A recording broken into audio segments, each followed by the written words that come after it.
Honorable members, good morning.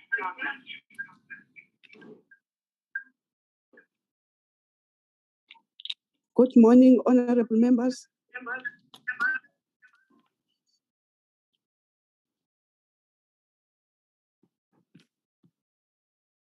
Good morning, Madam.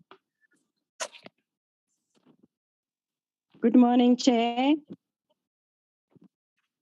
Good morning, Morning, honorable members. Chairperson. Good morning, all. Morning to all honorable members. Morning. Morning. Morning, Chairperson. Morning, colleagues. Morning, and the colleagues.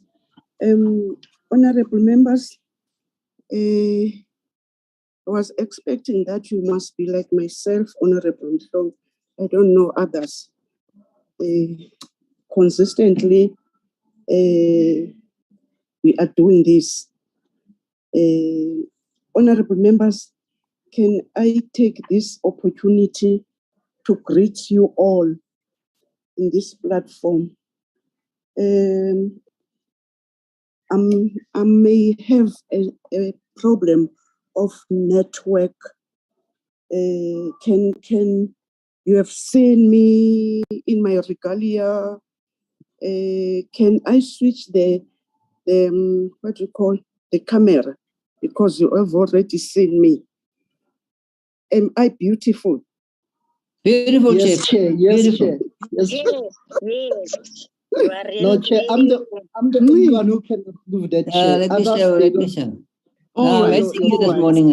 okay. No longer I'm matching you this morning. Thank you, colleague. Thank you. Honorable members, today is also a working day, and I know these members agreed that today we must make this day to be only for reports back. We took this decision. The department, the board members, and LOC, because we felt that we don't hear anything, no oomph for this World Cup. And we even put aside the program which we agreed upon as this committee. So hoping today that in Netball South Africa and its department, when you have already presented, when we were interacting with the questions, they will assist us to talk to us, because we didn't want honorable members to put 4 of them, because where we wanted to get the gist of where we are, what is going on with our netball, World Netball, which is coming to our country, and we were seeing that it's nowhere. We don't see what is going on, but we have called you in that spirit that we are this committee that we're supposed to run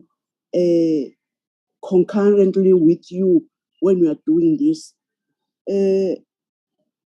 We are here today also, not forgetting that this is the month of gender-based violence and femicide.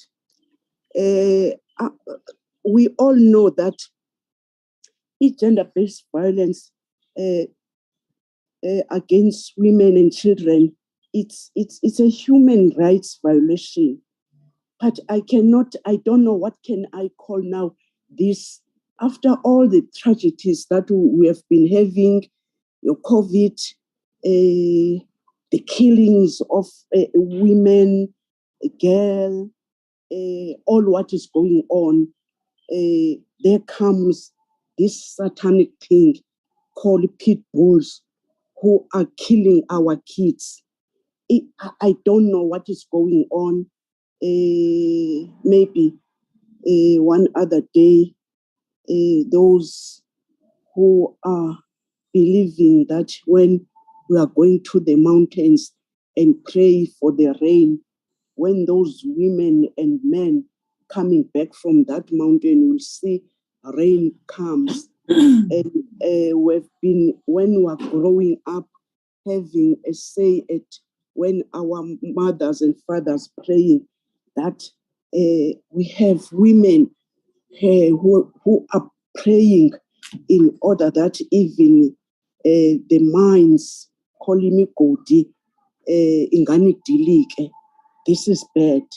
I'm taking this opportunity, honorable members and our visits to visitors, to welcome all of you. In those words, I'm saying here,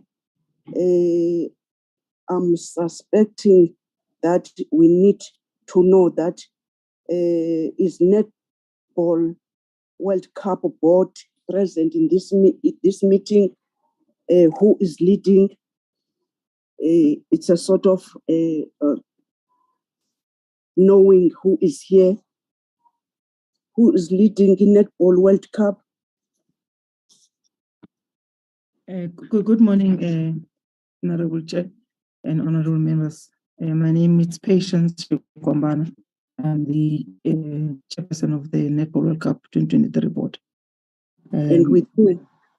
And with me here, looking at the names that I see here, we have the following board members.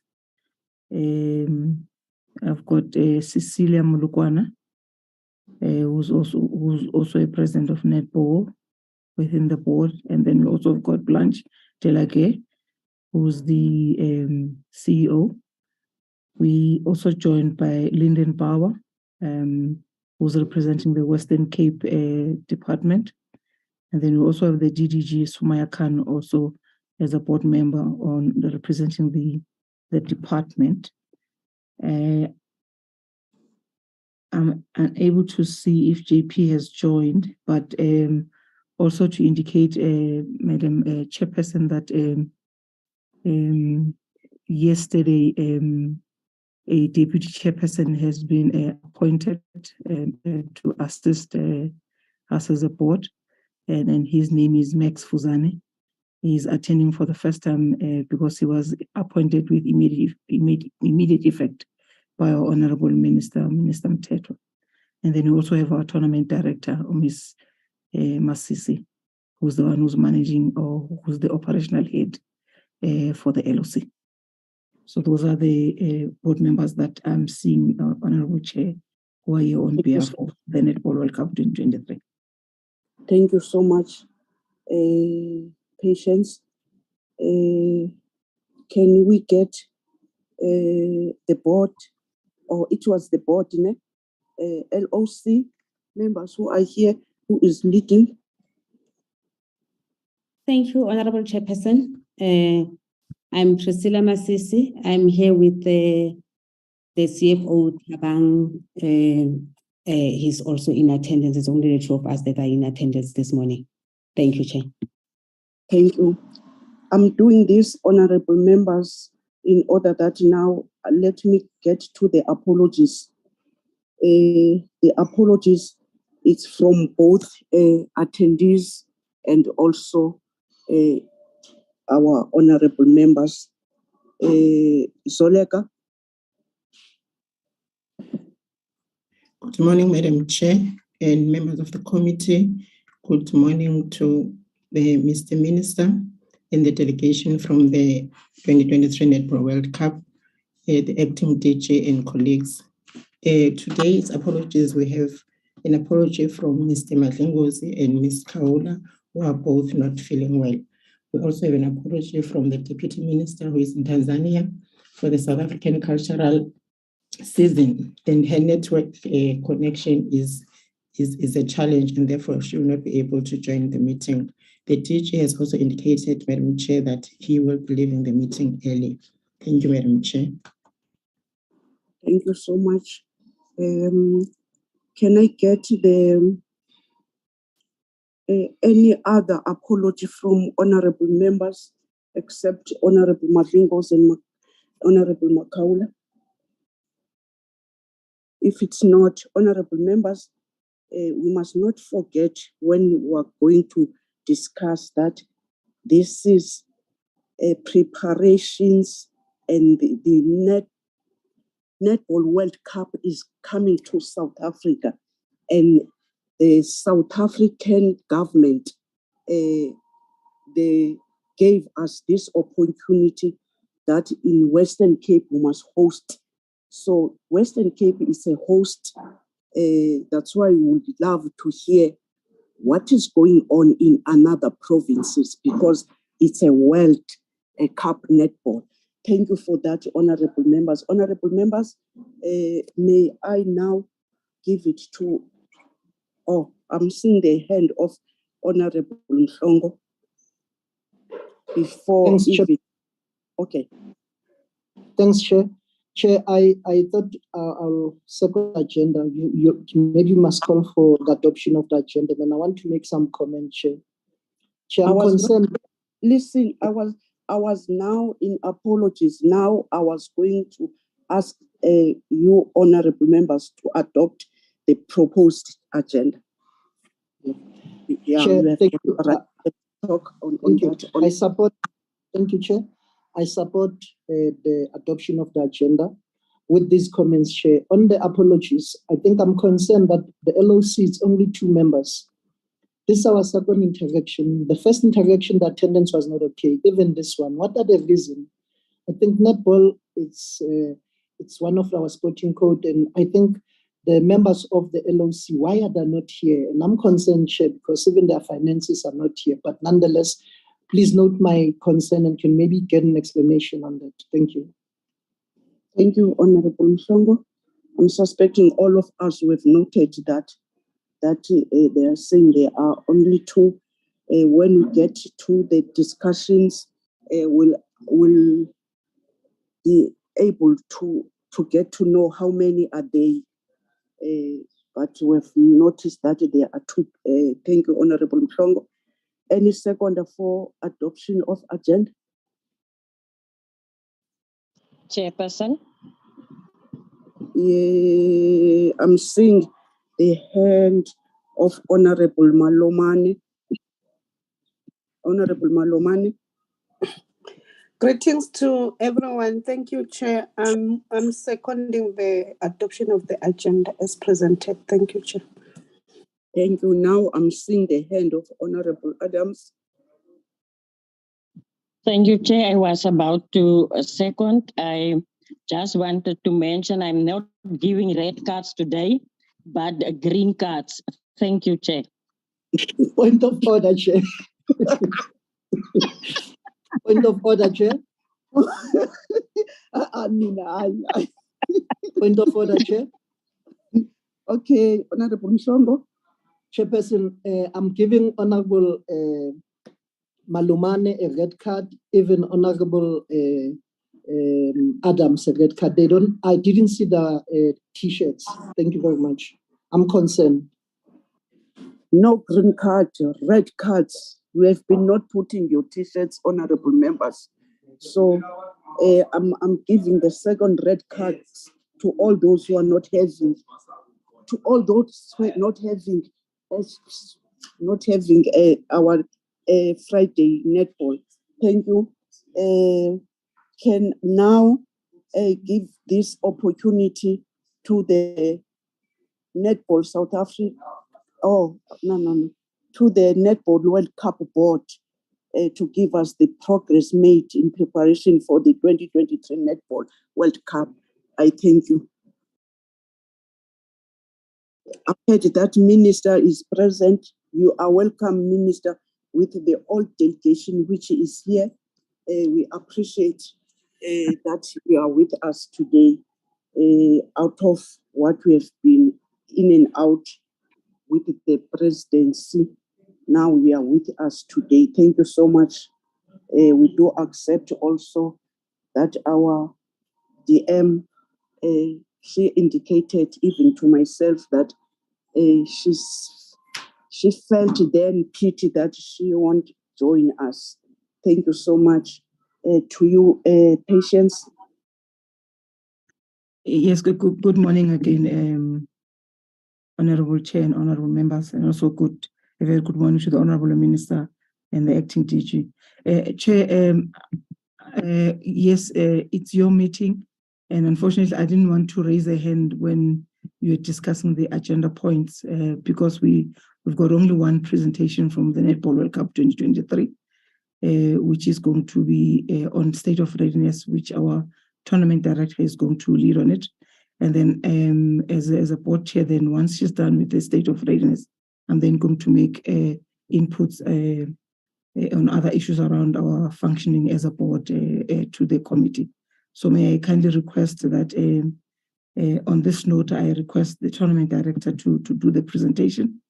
But maybe I'll need to indicate that we are the organizing committee of the 2023 World Cup. And as a board, our responsibility is more on an oversight, establishing systems around policies and having a strategic plan and all that. So that's basically what we do in terms of provision of strategy and all that to the organizing committee, the local organizing committee. So on that note, that's why I'm saying we did not submit two presentations. We've got only one presentation for the Netball World Cup 2023. And with your permission, ma'am, can I be allowed to request our tournament director to do the presentation? And then I'll speak after she's done. Thank you very much, ma'am. Okay, before that, let's welcome the member who's just joined you and whom some of us, we know that even during the 2010 World Cup soccer, he was involved in that. Maybe now it was one of your weakness not to have all people supposed to come and have an input. I'm suspecting that you as from now onwards, you will come and report to this committee, especially that you have added the responsibilities and shared to other people who have got experience on organizing such event. Thank you so much. To you, tournament director.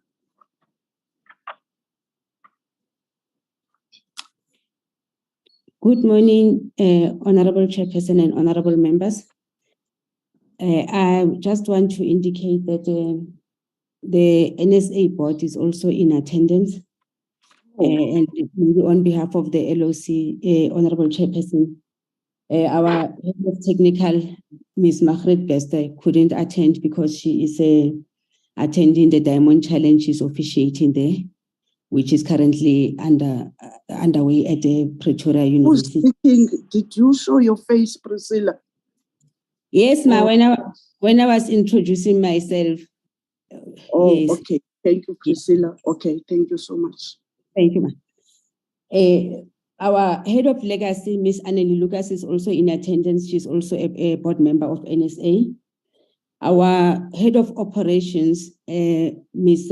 Poshia Dimu, she is currently in a meeting in the Eastern Cape, finalizing the preparation for the draw on Wednesday, so she couldn't be with us today, this morning. Our head of finance is here, acting head of finance, Mr. Thabang Moses, and our marketing position is currently vacant. We had made an appointment, but due to unforeseen circumstances, the head of marketing had to leave, so we have a vacancy there. So maybe before I start with the presentation, so basically the LOC is made up of less than 10 people, Chairperson, with those positions that I've mentioned. Then we've got our PA, Ms. Akona, and then we also have the accreditation manager, the safety and security manager, and we've just recently appointed the accommodation and transport officer to assist us with all these logistical arrangements. So there's the whole team of the LOC. We do have a capacity constraint issues. I will go to the presentation. Thanks, Oleka. In terms of our state of readiness, Chairperson, I will start with the third slide. We do have the regional qualifiers have been concluded, and which was the Oceania, the Africa regional qualifiers, the Asia regional qualifiers, where we have different teams that have completed, and the Europe qualifiers ended in October, and the Americas qualifiers on the 21st of October. So currently, all the 16 teams have been confirmed, and hence we are having the final draw on the 30th of November at the Eastern Cape. The next milestone for us after the event on the 30th, we are launching the ticket sales on the 5th of December. Following that, we'll have the trophy tour, which will start on the 25th of May and until the 12th of July when the trophy lands in Cape Town. Then we're going to be starting with the venue setup on the 16th of July to the 25th of July before the game starts. On the 25th of July, we have the World Netball meeting. And also we're proposing to have a team's welcome dinner, which we're hoping to be hosted by the GSEC or the presidency in Cape Town. Then we'll have the Netball World Netball Congress, which is taking place on the 26th to the 27th of July. Then the Congress and Delegates Observer Program, which we're proposing that the Mayor of Cape Town host it on the 26th. Then we have the candle lighting ceremony, which will be hosted by the Western Cape Province on the 27th of July. Then we have our opening ceremony and first match on the 28th of July. The competition time, it's running from the 28th until the 6th of August. The Observer Program is on the 2nd to the 6th of August, which is run by World Netball. Then we're going to have our closing match and closing game on the closing ceremony on the 6th of August. Yes, you can go to slide number 7. The trophy, when it lands, Chairperson, is landing in KZN. And we are hoping that it's going to be, the plan currently is that the trophy for each province, it will have to stay there for 4 days. So the provinces are busy preparing the plans to advise us as to once the trophy lands in their respective province, where is it going to be taken, what will take place. So once those plans are finalized, we will share them with this committee. So the trophy, after landing in KZN, it will go to Gauteng, where we are taking it to the Union Building to present it to the President, and then it will tour Gauteng for the next 4 days. Then it's going to Mpumalanga, Limpopo, Northwest, Free State, then from Free State it goes to Northern Cape, then Eastern Cape, then finally it lands in the Western Cape Province. There was a visit also, Chairperson, by the World Netball, which was on the 2nd of September. The outcome of that tour was successful. We took go to slide 9. We took the members of the World Netball to the CTICC. They've also inspected the venues where the teams are going to be staying, and they were happy with the preparations that are currently taking place. In terms of our marketing plan, I'm just going to not go into much details. There is a slide, a different presentation that we are doing, but our marketing objective basically is to excite and educate the world to support Netball World Cup 2023, increase the Netball Cup viewership, and maximize the attendance. We also have the activation plan that we have submitted. It's part of the second presentation that we'll do, whereby we are also outlining how we are going to be, the timetable of where we are going to be taking the activations to each province, and also the dates and how this is going to be rolled out.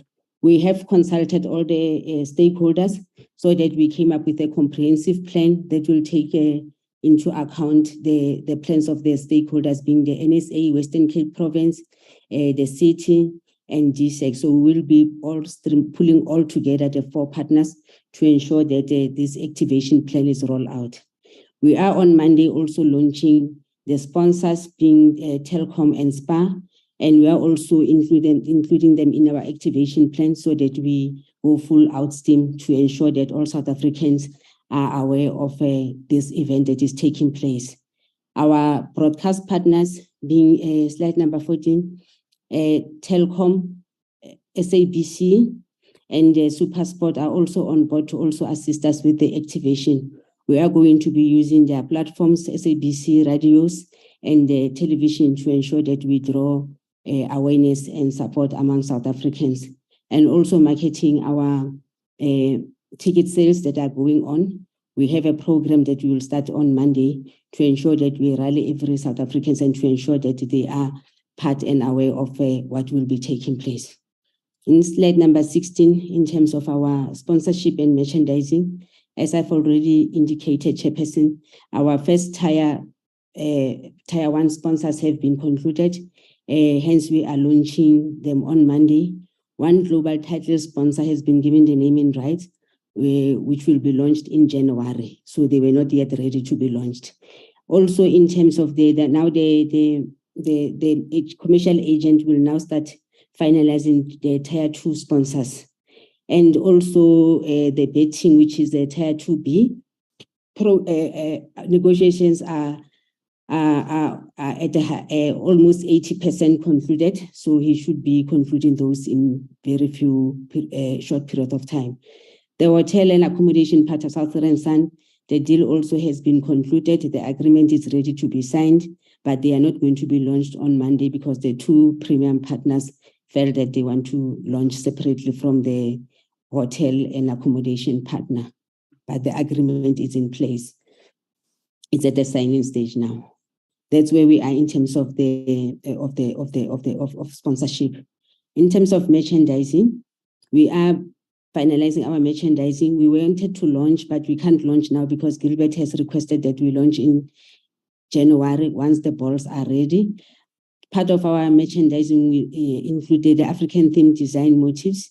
And we also considered the purchaser's price point, fit and style, the relevant market, e.g. fans buying for children and friends. Our merchandising will be available we are still negotiating with big outlets so that merchandise can be easily available for everyone to buy. We're also going to ensure that the merchandise is available at our partners' facilities like at SPA. And we're also going to be having our mascot letsatsi as part of the merchandising. The small replica balls, they are currently being manufactured to be in terms of key rings, and also a range of clothing products are also are going to be available for purchase. You can go to the next slide. These are the balls that are replica balls that are also going to be on sale. We have requested Gilbert that all the balls, because the name of our ball that we launched in August is Khanya, that all these balls should have the name Khanya. Hence, then they requested that we launch the merchandise next year, because they are trying to ensure that all the balls, the replica balls, including the match balls, all have the name Khanya on it. We can go to the next slide. Our mascot letsatsi, Honorable Chairperson, was launched in August. The mascot came from a competition that was conducted at the beginning of the year. And when the evaluators looked at those competitions, an 11-year-old Violet Cassidy from Manchester, England, was the one who won. It's a meerkat. A meerkat. He said on the drawing that netball brings me happiness. I have chosen a meerkat because meerkat works together as a team and are native to South Africa. And this mascot is currently designed from that drawing that was done by this 11-year-old child. So we tried to make sure that we don't change anything on that design that was done by this young lady. The reveal was done at the regional qualifiers in August at Dekis. In terms of our accreditation process, the process is we are 80% actually 8 months ahead. It has been concluded, it's been presented also to the World Netball, and we are currently busy trying to test the system. The SSA Security is the one that is leading our accreditation process, We haven't outsourced any services. They are doing it together with the accreditation manager that we've appointed. And they align also the 2023 accreditation system to that of the World Cup. We got all the guidelines from them, and we are implementing that. And then we also applying the accreditation reference across the whole event footprint at airports, hotel, training venues, excursions, and match venues. And they're also going to be creating a vehicle access permit system.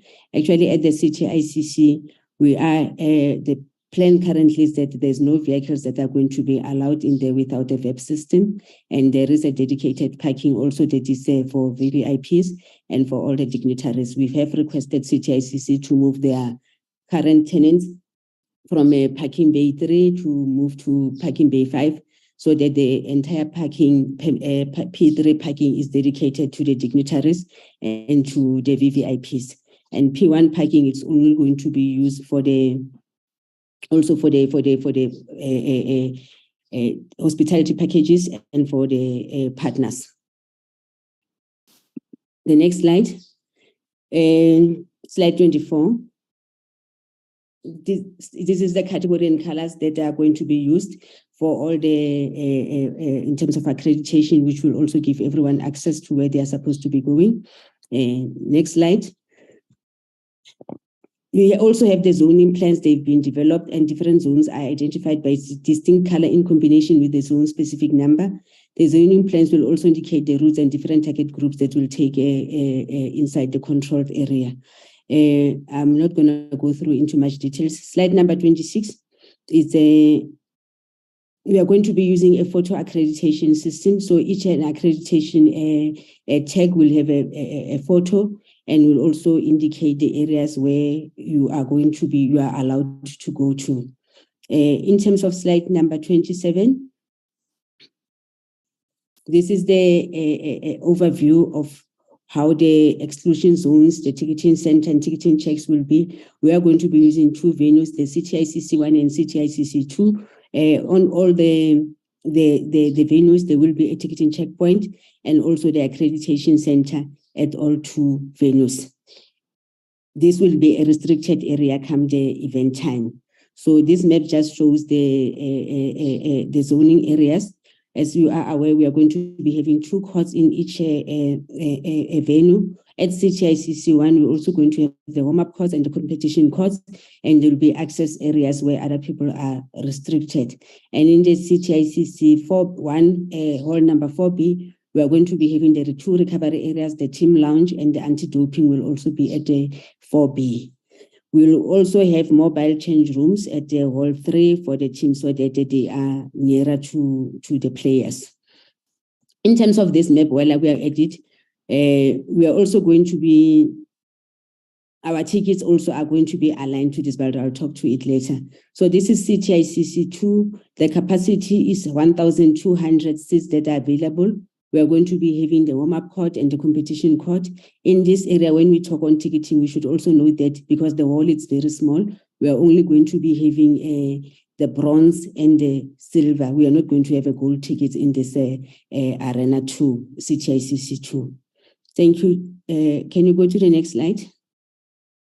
In terms of security, the SAPs have categorized this event as a medium risk, and the national and provincial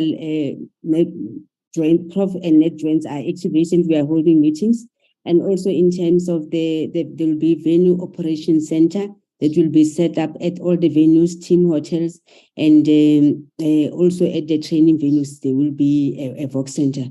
And SAP will also escort the team movements from arrival, match days, and until departure. And I've talked about the integrated concentrated rings of security zones. And there will also be multiple layers of integrated security measures between the law enforcement agencies, which will also enable layers of security checks, which promotes early detection and response. I'll go to the next slide. I've already talked about this. I won't go into details. Let's go to slide number 34. In slide number 34, this is the accommodation that we've identified for the teams. The teams who are going to be staying at the Southern Sun Waterfront, the Sun Square City Bowl, and the Stay Easy, which are about 1.4 to 1.6 kilometers around the match venues.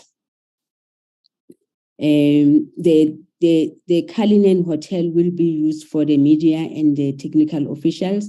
Stay Easy, which is just next to the convention center, will be used by the Congress members who will be having their Congress there at the West Inn Hotel. In terms of transport, all the teams that are going to be coming, there will be 16 buses for them. Each team will have its own allocated bus, and during the event, we will give them small buses because it's only number of players and they don't need bigger buses, and also to comply also with the carbon footprint that we've been asked to comply with. But at each and every day, SEPs have indicated that they want the teams not to walk, but they will have to be transported to the training venues, even if it's closed for security reasons. In terms of ticketing, slide 39, in terms of ticketing, Chairperson, we have finalized our ticketing strategy. It has been adopted by the board. We also have presented it to the World Net Board and they were happy with our pricing. So we are sending it for final approval to the World Net Board, but we are going ahead with the ticket sales on the 5th of December.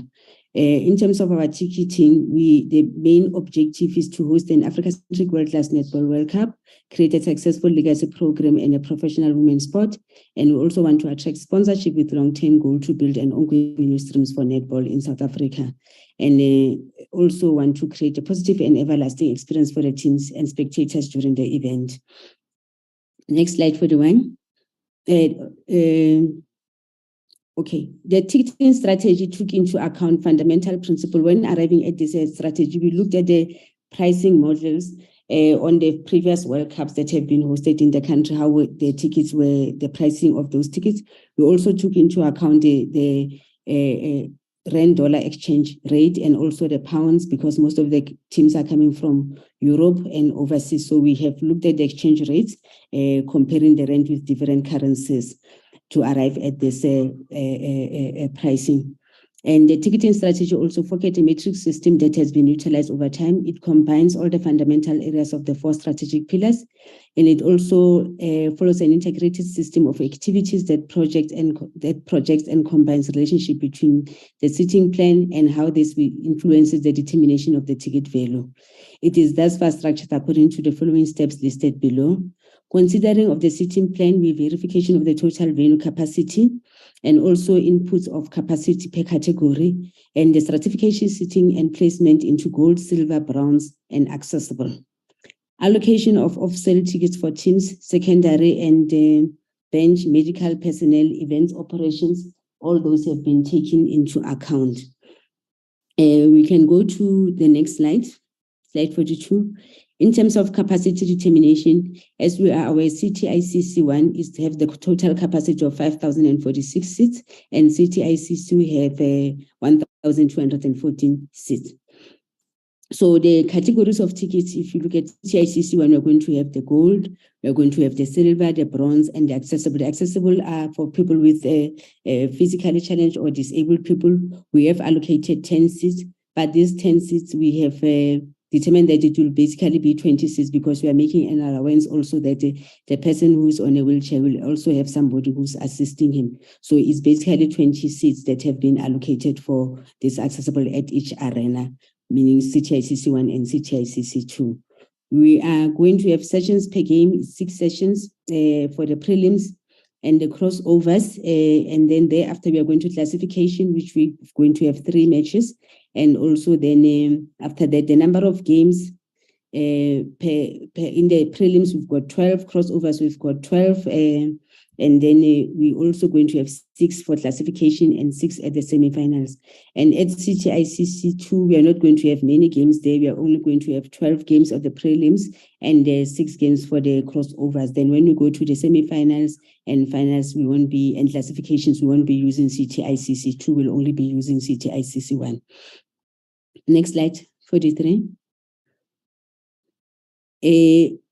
This is the categories of sales and complementary tickets. For sponsors, we've got the Tier 1, which will be Vitality Spy and Telkom. We've got the Tier 2 allocations and Tier 4 And this is the allocation basically for how the complementary tickets are going to be allocated. Slide number 44.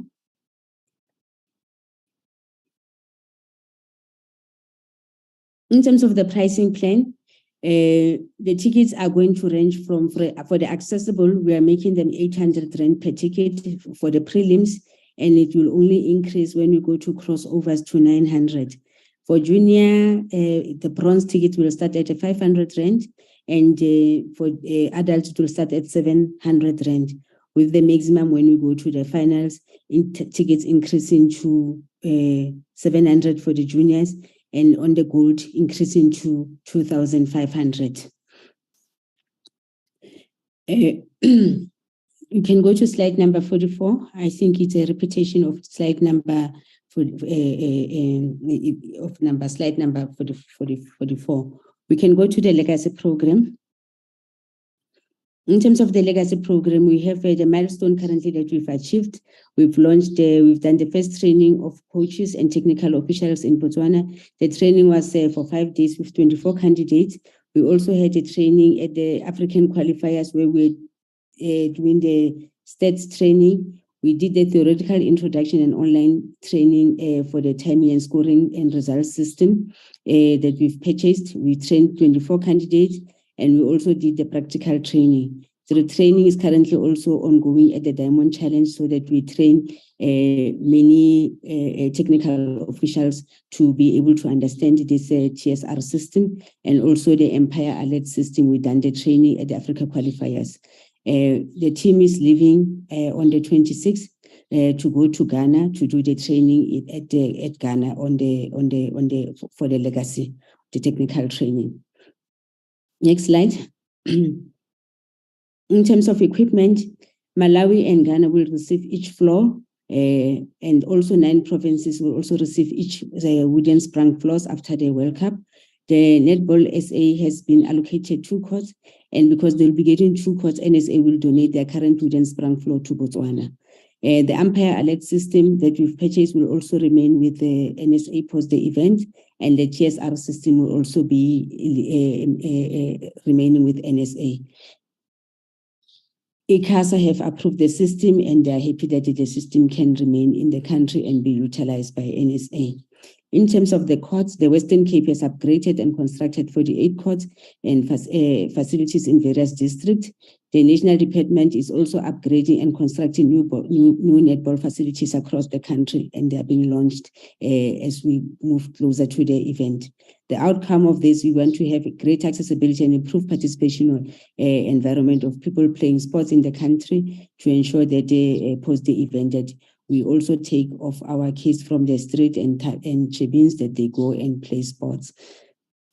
In terms of the fan parks, because of the capacity constraints of the venue, each province that will be receiving a wooden sprung floors, we're expecting them to host at least 1 fan park minimum, but the more they have, the better, because not all South Africans are going to be able to attend the physical games, because of the venue is just cannot accommodate many people.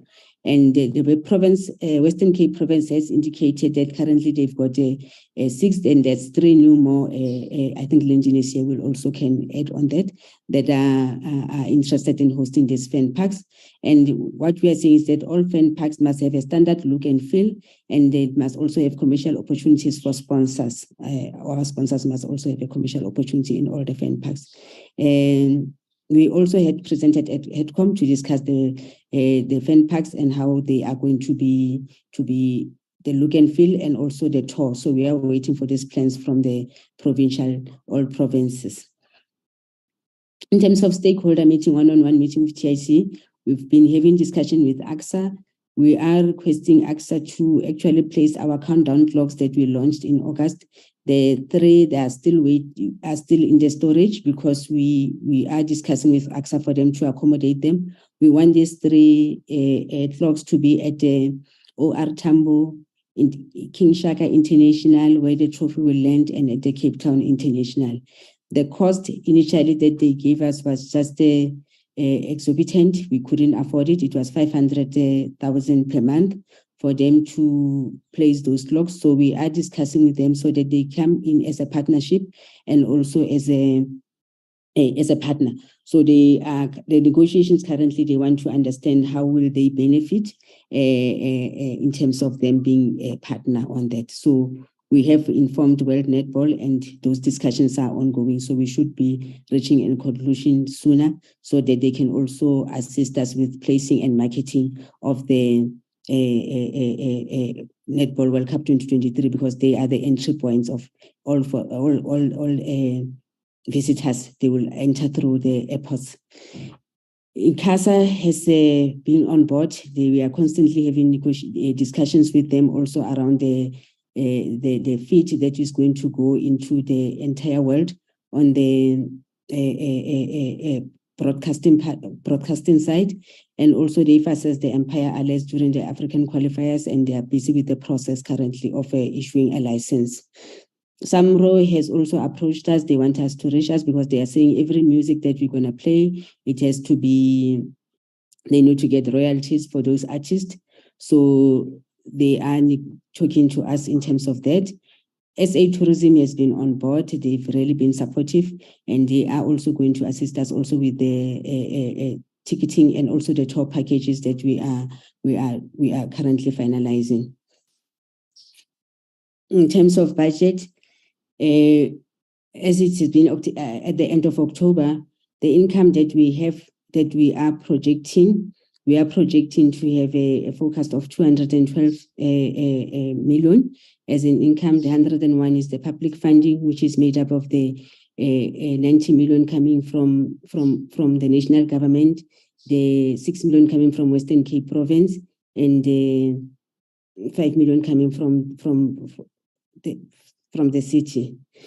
We also 91 million coming from commercial funding and sponsorship and ticketing. We are looking at 65 to 69 million rand in terms of the forecast. Broadcast, we are looking at 13 million. We are looking at raising around 2.5 million from merchandising, 1.5 million from fan packs in terms of the merchandise also that will be, and other things that will be selling at the fan packs. And the hospitality income from the hospitality packages, we are projecting a 1 million rand.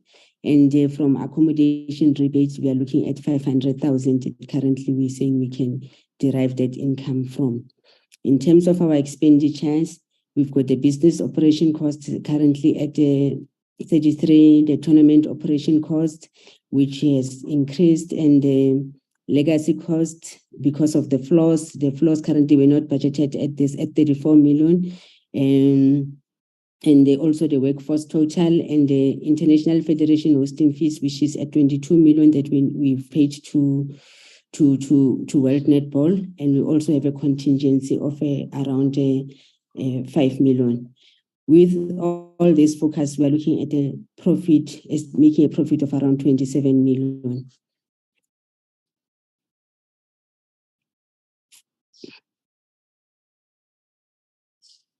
I've already spoken about the increase, the differences. We can go to slide number 29. So I think I've already explained what the differences are in terms of our finances. Thank you, Chairperson.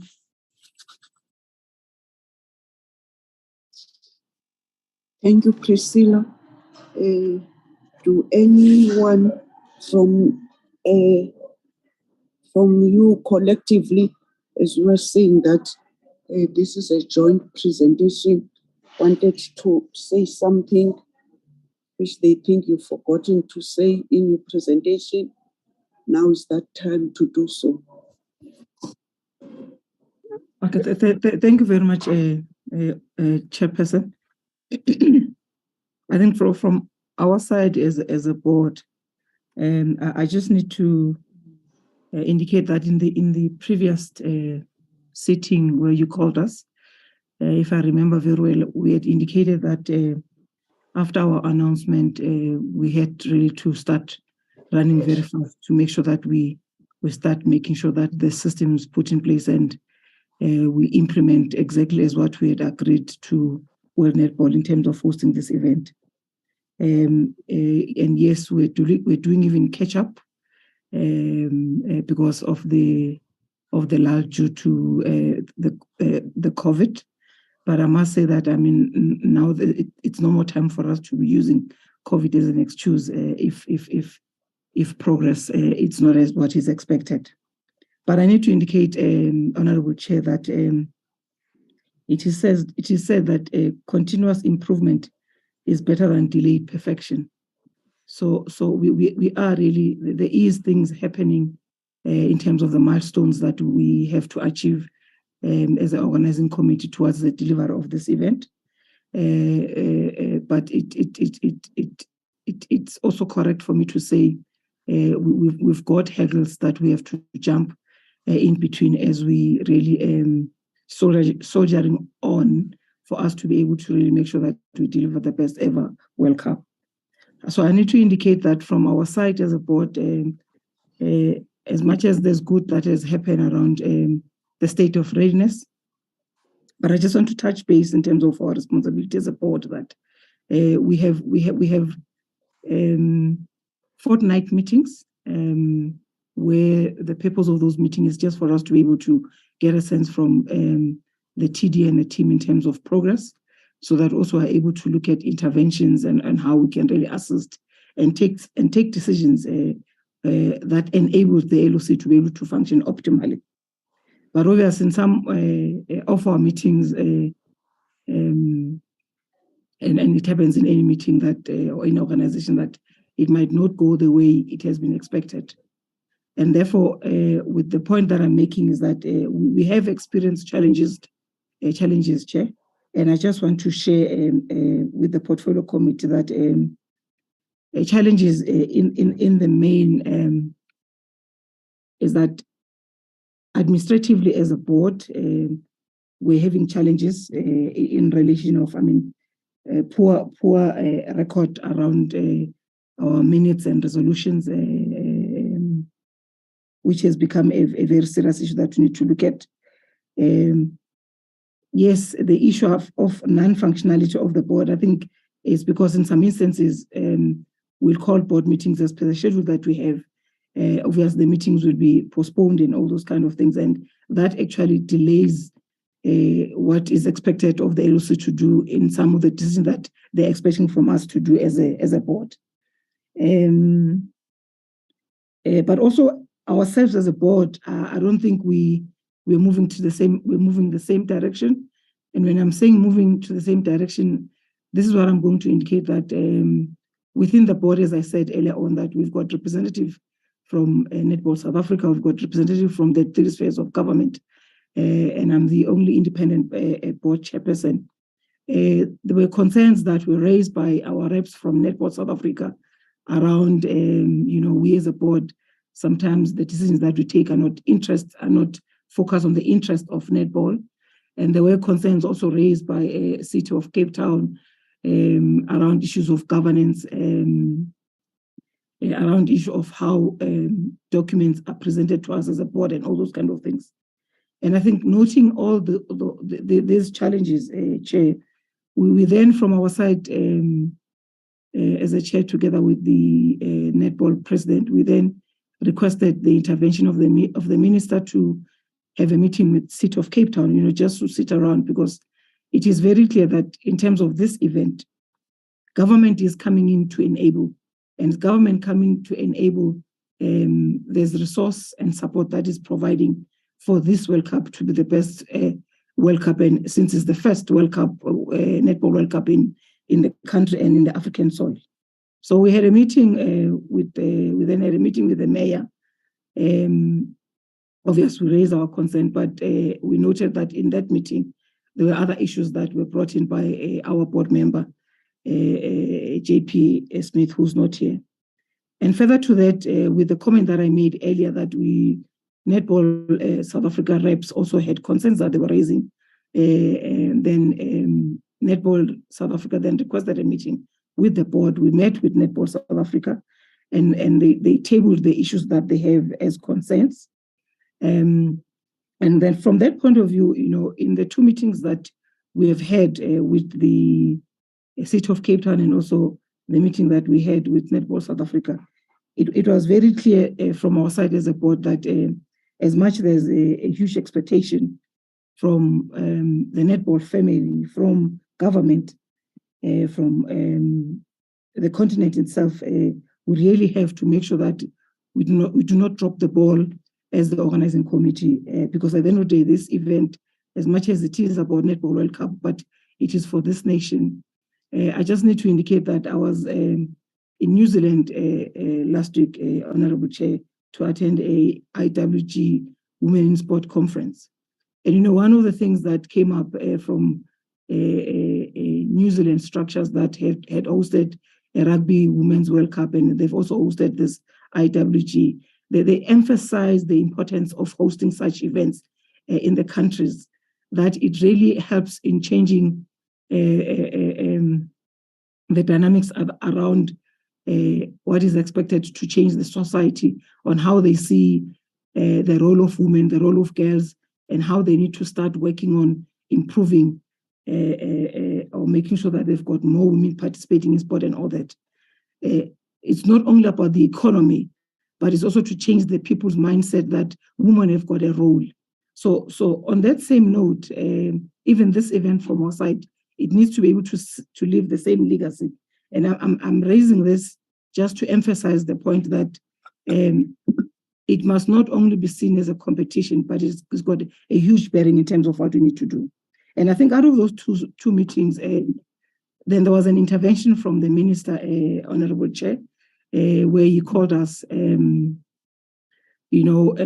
really give us a clear directive, because as the Commander-in-Chief on issues of sports and recreation in the sport, arts and culture in the country, he has a responsibility, and also we have to account to him in terms of what needs to be done. And I think through his intervention, there is a way forward in terms of how we need to really start focusing on what needs to be done. We have indicated even in the meeting that we had with the Minister on Wednesday that it's no more time for us to be focusing on our egos as board members, but we need to start, one, making sure that we adhere to issues of good governance. Two, our focus now must be on implementation phase. We must only be talking issues of implementation of this event. So therefore, we must be having a dashboard that we're able to look at. We must be having a war room that clearly makes us to be able to assess how are we progressing, what kind of interventions that needs to be done. And based on that, Chair, we're just hoping that from our side as a board, some of the areas that have been raised, both by Netball South Africa, by City of Cape Town, and I think amongst ourselves as board members, is for us to start to move forward. The issue around lack of visibility, you made a comment about that, Chair. Yes, even the Minister was very vocal to say, look, he's not seeing issues like what has happened during the 2010 FIFA World Cup. It's been very quiet. We need to really go out there and be able to maximize and amplify the issues around marketing of this event.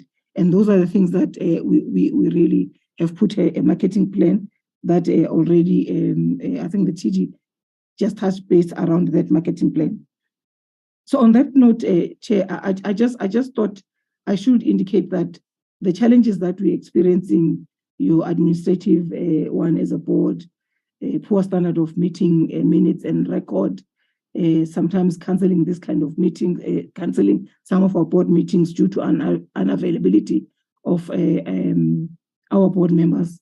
We've taken heed of what the Minister has indicated to us, and as a board, we are saying, can we move forward and make sure that what is expected of us to do, it's done, because there's no going back.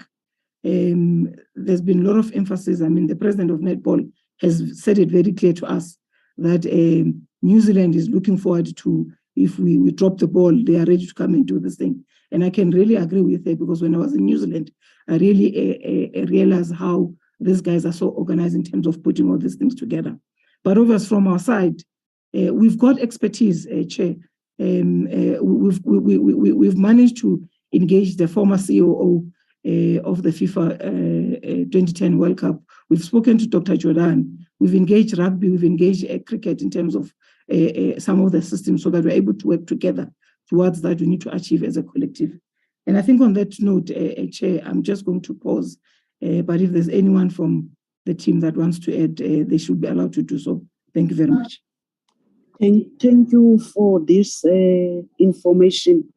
I'm suspecting as this committee, we wanted to hear, because we've seen that something is not happening.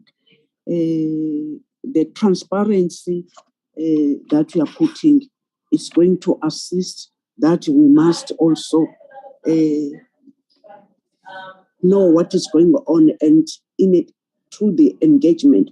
But I'm reminded that there's another presentation that must be put on. Uzoleka just remind me if we can take that, noting all what we have just said.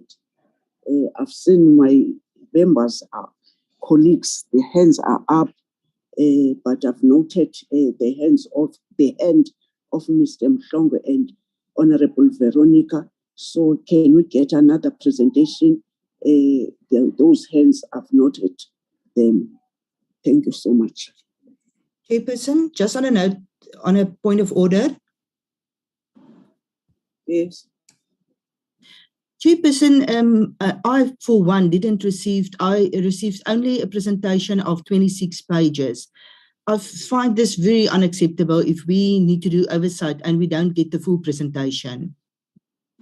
Can we wait when we are getting to the engagement that we must all raise concerns that we are having as a committee? Noted what we are saying. Can you continue with the presentation? Thank you, Chairperson. This presentation is just about the status of the report on the final draw. I think the last presentation that we'll do, if time allows, we can go through the activation plan that has been put forward. So I will put that after this. In terms of the presentation is gone of for the draw. We are having the final draw, which will be held at the Eastern Cape at the International Convention Center there on the 30th. The program, go to slide number 2, will start at 6 o'clock and then until 9 o'clock. I won't go into the pillars of success and the background. Maybe let's go to slide number 5. Let's just go to the details because the progress. The purpose of this document is to report on the status of the final draw for the Netball World Cup. The final draw is one of the events leading to the upcoming netball tournament in July. It will be hosted, which will be hosted by the City of Cape Town from the 28th to the 6th of August. All regions have their qualifiers. The World have confirmed the teams for all 5 in the world, i.e. Africa, Asia, America, Europe, and Ocean, for countries to commit to participation at the World Cup were sent from where the draw will take place. South Africa confirmed the venue as East London, Eastern Cape, Buffalo City, East London International Convention Center, which will be held on the 30th of November. And we are basically finalizing the logistics around the preparation for the final draw. Next slide.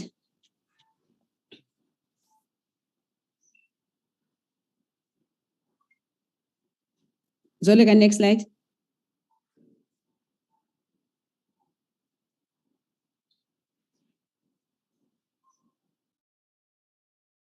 The event will take place at the I've already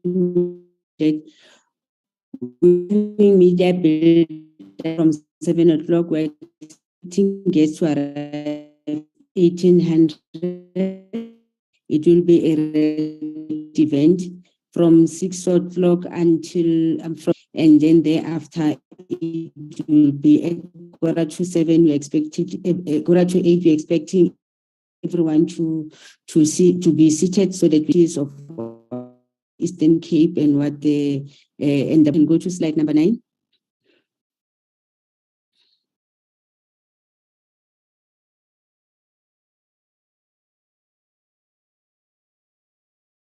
Slide number 9 is just, these are the invited teams: South Africa, Australia, New Zealand, Jamaica, Fiji, Tonga, Uganda, England, Malawi, Zimbabwe, Sri Lanka, Singapore, Barbados, Trinidad, Wales, and Scotland.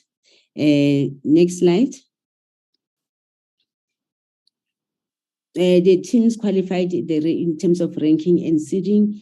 These are all the teams we've just outlined how they are currently, and which from Africa there are four teams. It's South Africa, Malawi, Uganda, and Zimbabwe. America, you've got Barbados, Jamaica, and Trinidad. Asia, you've got Australia, Singapore, and Sri Lanka. Europe, you've got England, Wales, and Scotland. And then you also have Fiji, New Zealand, and Tonga from the Oceania, from that region. Next slide. The approach to the draw will be a red carpet event, a calabash type of event is recommended. This will be a once-off event in the Eastern Cape. We are looking at around 350 people, participants to this event. Invitees should arrive as early as 1600 for a meet and greet. Television and media will do build up as the guests arrive, i.e. there will be interviews and pictures on the red carpet. SuperSport, SABC, and Telkom One, which is currently now SABC Plus. Yeah, Telkom One has been bought by SABC. The official broadcasters and will share the platform on arrival. Guests will be welcomed, and then the dignitaries will also be scheduled to arrive. Will be sent a schedule of the exact time that they have to arrive, so that they can prepare for a media interview. And there will be 2 full hours allocated for this process of arrival. And from 7:30, dignitaries will be ushered to their seats, followed by other invited guests. By at least 10 to 8, we want everybody to be seated, because at 8:20, 8 o'clock exactly, we go live with the broadcast. And the broadcast will also be, there'll be a live feed going to international broadcasters from SuperSport. And at the end, there'll be just a celebration, and dignitaries then will drive back, the event will end. The accreditation system, the team is also there currently with the SSA preparing the accreditation. The event is only per invite, so guests are expected to collect their accreditation before the time. This is the proposed order of events, as I've already spoken to it. Yes, and there's a video also that we've received from the World Netball President. The Premier is expected to do the welcome at 8:04, and then after that it's a message or video clip from the President of World Netball. Then we start with the draw. Go to the next slide.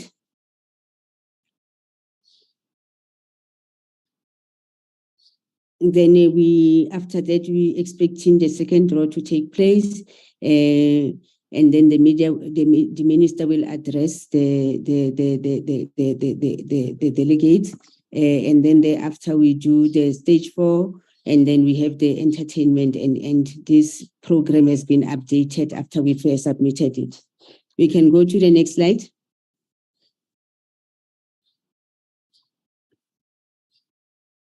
I think, yeah, we've talked about the security objectives. I don't think we need to go into details on that. Maybe go to the last slide where on the accreditation, so that we can maybe members should know how they are going to get their tickets. Yes, this is the accreditation. Go to the accreditation. Yes, the slide 25. The slide number 25. Yes, it's a non-photo accreditation system to look like. with unique security features, and it will also have a pass test on the 26th to the 29th from 10 to 4. On the 30th, it will be from 8 until 4 o'clock before. And the venue, we will inform members where they are going to collect the accreditation. So they'll also be wristband. This is the sample of how they are going to be. Thank you.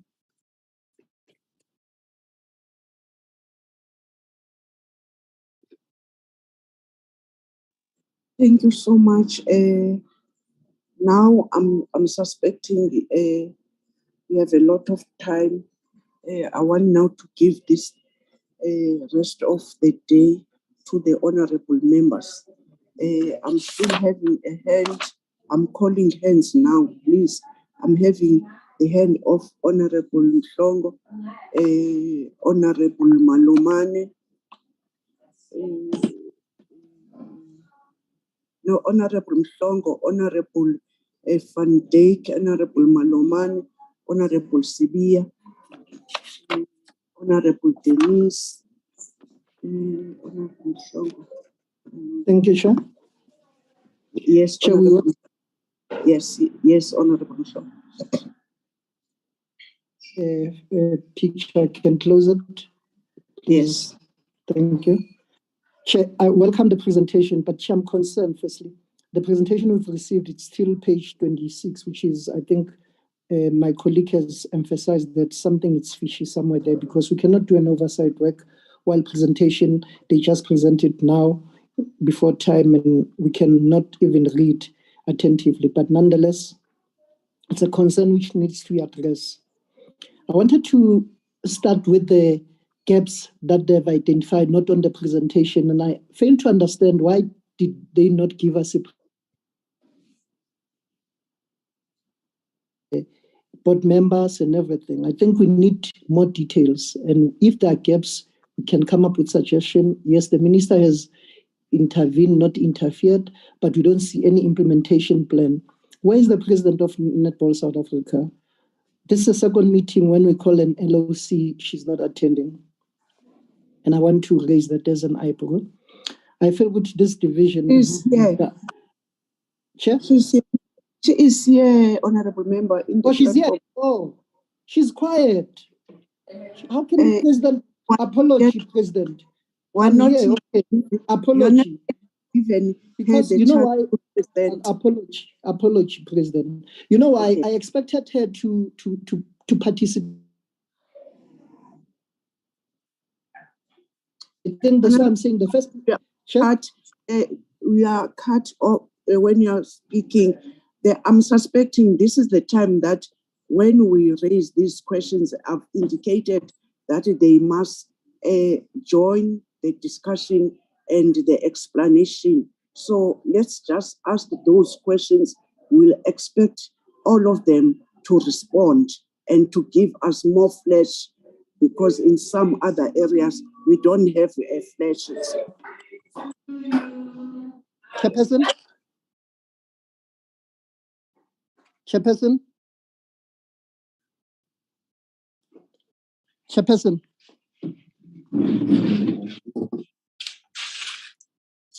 Chairperson?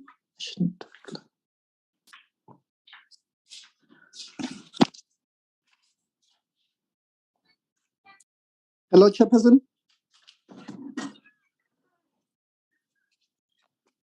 Yes, Honorable Mhlongo. Yes, Honorable Mhlongo. I apologize. This network, there's load shedding. I apologize. No problem. Noted, Honorable Mhlongo. Yeah, I apologize to the president. You know why I'm raising this chair? I thought she must participate, because we cannot have a host president and are quiet and things are on, as I see, things are not okay. Let's be honest with each other. We've stated even before. Now, Chair, the gaps that I'm talking about, which the minister has intervened, I think they must be implemented, and welcome that. I think we have best practice in South Africa. Use that, and I don't understand why they don't use the best practice to host the World Cup. Chair, I wanted to find out on their first presentation, not today, the previous one, there was a position of a project manager. who is the person and why I'm technically asking this and why they did not.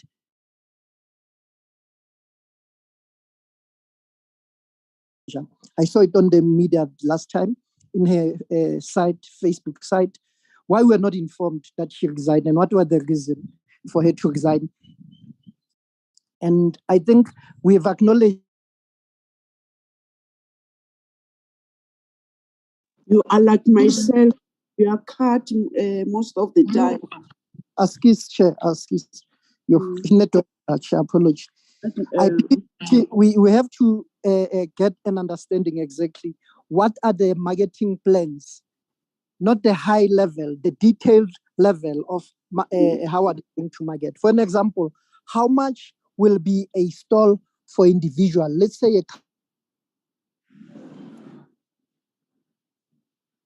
park. How many balls will be distributed? We must get an understanding. How many balls that is everybody in the meeting? Am I only? All those who have a network problem, they must not just speak, Honorable Minister, who are all having that problem. We just call the host to ask. We are still in here. You are amongst people who are in and out. Sorry, Chair. Sorry. Okay. I'm still audible, Chair? Yes. Now you are audible, Honorable Klong. I wonder, Amafan Park, will they be stalls available? I don't know if that question was noted. And then the balls, how many balls are going to be distributed? And the keys, how many keys are going to be distributed? The name of the company which was appointed for accreditation, can they give us find out what informed them for the road to the Eastern Cape? I welcome any province, but I need to know exactly what informed them for.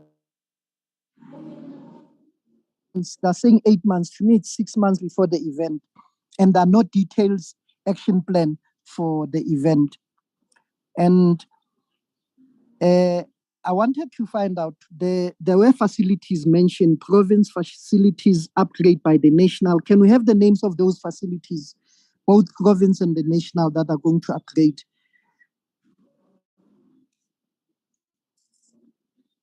What are the conclusions regarding artists getting their benefits when the music is going to be played?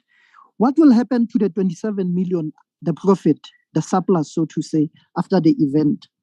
And I think we have to have a detailed report of non-function. I'm not sure if I'm audible. We are cut. Yeah. Try again. Chair, did you hear me? My last 2 points. I'm not sure. No, network, I apologize. No, I was saying the point that we're hearing from you, what informed that the host of 30th must be in the Eastern Cape. Let them tell us the facilities, and then you were in a point of artists. So there's some issue, Chair. I wanted to find out what are they said they're still speaking. When are they going to finalize that for Ama Bobbies and their fees when they play the music? Last question, what million rand? Can they give us details? What will happen to the 27 million rand after the event? And we must get more information for the non-functional of the board. Thank you for now, Chair. Okay, thank you. Thank you, Honorable Msonga. Honorable Van Dijk.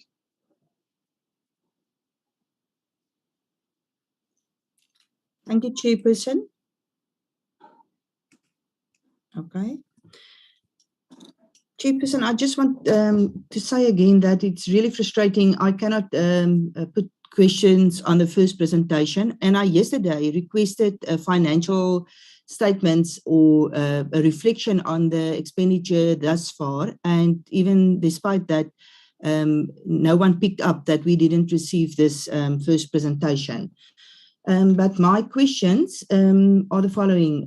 With regards to the functioning of the 2023 Netball World Cup Board, concerns have been raised also by the chairperson of the board, Ms. Patience, and with regards to the late circulation of meeting agendas and documentation, the absence of detailed reports, and a lack of detailed reporting.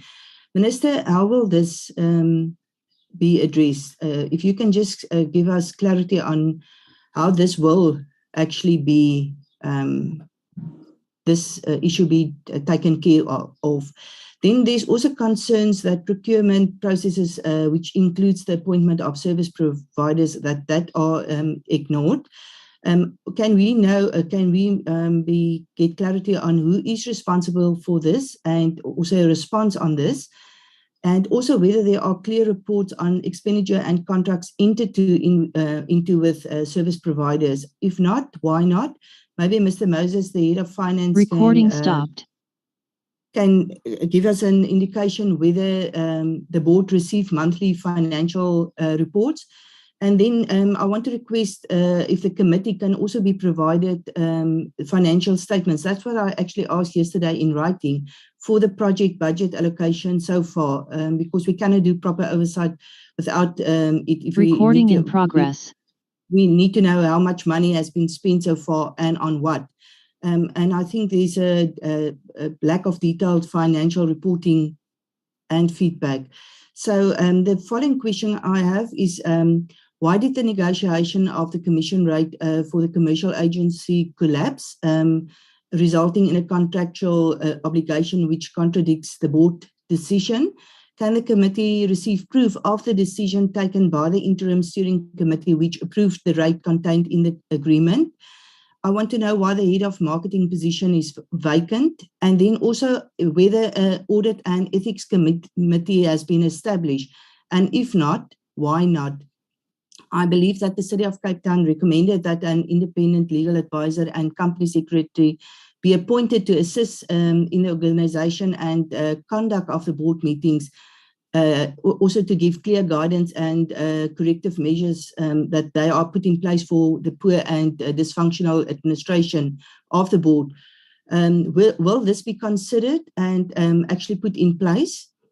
And then I also want to ask, I went to the website of Netball South Africa, and they must just give us an indication if the old website is the only website that, and if there's maybe a different address, because I cannot find any policies and the constitution, also the safeguarding policies. The media reflected the latest are still dated 2019.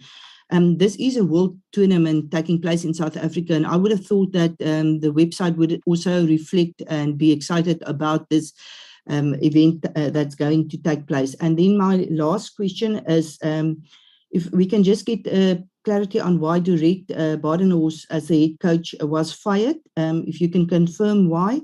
And then maybe also just how many coaches left Netball South Africa, whether they resigned, were fired or not re-elected, since the Cecilia Molokwane became the president. Thank you, Chair. Thank you, Honorable and Honorable Malomane. No longer red card, green card. Thank you, Honorable Chair.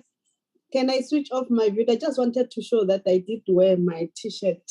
It's a Friday today. Whether there is a meeting or there is no meeting, I'm wearing that T-shirt because it's Friday, netball. Okay, thank you. Thank you so much. Thank you, Honorable Chair. Greetings to the Minister, to the board, to Netball South Africa, and honorable members, our staff from the department, and also our own staff. Chair, let me welcome the progress on the preparation for the 2023 Netball World Cup. But Chair, I've got a concern. We are nearly, is it 6 months? Because I won't count December. December is too short. 6 months in hosting this World Cup as South Africa. And when I go around and check I don't see anything, the vibe, like the one that we see on the FIFA World Cup in 2010. It seems as if there is nothing that is happening, the vibe to show that Netball South Africa or South Africa will be hosting netball. So when you go around the towns, there's the issue of the flag poles or the advertising everywhere, the billboards. I don't see it happening. So I don't know whether they are only in Cape Town. We don't have them in this province, in Mpumalanga, because I don't see in the polls where I'm going to show that netball is going to happen in South Africa in July next year. That's my concern about the issue of marketing. The other thing that I want to speak about is in their issue of the ticket plan. I just want to check on their pricing. Do they think the pricing will accommodate the poor of the poorest? I'm speaking those who are in the rural areas, whether is it affordable for them when they did their plan to check whether it will be affordable for them. Those in rural areas, some of them, they are not working, but they are willing to go and watch the netball. The other thing is that they are saying there will be a meeting between the between ticketing and travel services providers. Can we have a time frame of that meeting, when it will be happening, so that, because 6 months is a short time, there's no more time on our side. And the other thing is I just want to check the communication to say, how do they communicate with the public at large about this thing of netball that is coming to South Africa? Because in the board, there are no civil society or public representative besides those who are in the netball, and it's only one that said is independent member. The other thing, I just want to thank the minister for the intervention. I'm happy because even Honorable Mhlongo agreed this intervention is not interference. I'm happy about that. Can the minister continue to intervene if there are challenges? And I believe going forward, these challenges will be solved, because the work that are given as the board is not only their work. This netball is coming to South Africa. So they are representing us. Whatever that is going to fail in their plan or whatever that they are doing, if it fails, it's going to come back to us as South Africans, not as a board only. So I'm pleading to them, because they're saying there's a meerkat. They're speaking about that. A meerkat, it's something that, it's a cat that works together. Let them work together to show that they're speaking about Litsatsi. Because Litsatsi is a sun, let them rise as a sun, as the board, and make sure that comes 2023, June, July, the netball will be hosting the netball that is going to be successful. The other thing that recording in progress is the issue of how much is it going to be a return on when we're hosting this World Cup 2023, because I can see that government has put aside something like maybe 112 million. What are we going to get in return regarding to our economy? And the other matter is to say, how many volunteers are they going to recruit for the 2023 World Cup? Thank you, Chair. Thank you, Honorable Malomane. The next honorable member is Honorable Sibia. Thanks, Chairperson. Thanks for that presentation. Chairperson, we welcome the presentation, and some of the questions are already covered by the previous speakers, and we would like to appreciate the intervention by the minister. If those interventions can be implemented very soon, it will be okay. And the issue of prices is also mentioned. It's too high for those who are not working, unemployed, and they are willing to participate. I think if we can elaborate more what criteria has been used to those prizes. And the advertisement on the ground floor, we can't see anything, as it has been mentioned by the Honorable Malumane. Thanks, Chairperson. Thank you, Honorable Sibia. Honorable Denise. Thank you, Chairperson, and greetings to the Minister and all our members and all the staff and all our visitors here this morning. Chairperson, I would like to start off with the last comments, closing points raised in the director of the tournament, and that relates to the intervention of the Minister and the meetings with the Mayor and Netball representatives, all the issues that was raised. And I think it reflects to what was said at the end, is the outcome of this tournament. And I think the profit should go to the role of women in the economy and the dealing with the social issues that women are facing. Just in response to Member Sepo's question about what will happen to the profit. That would be my suggestion. But I think after all has been said and done, Chairperson, the question I will then raise, or I would like to see that netball has increased in South Africa, players, young girls, our facilities, and so many in this country needs that, and that would should be the benefit out of this tournament. Chairperson, I am concerned about media reports even last week about coaching and changing of particular persons, and so I would appreciate if the committees, the leadership in this particular roles will come out with positive media reports and taking us forward and creating a positive momentum towards this this tournament coming. I also would like to support the question about the marketing position that is vacant, and would like to know what is the cost to the company or the person that will be appointed. And I think the concerns raised comes down to who is monitoring what is happening, who's recording what is happening, identifying.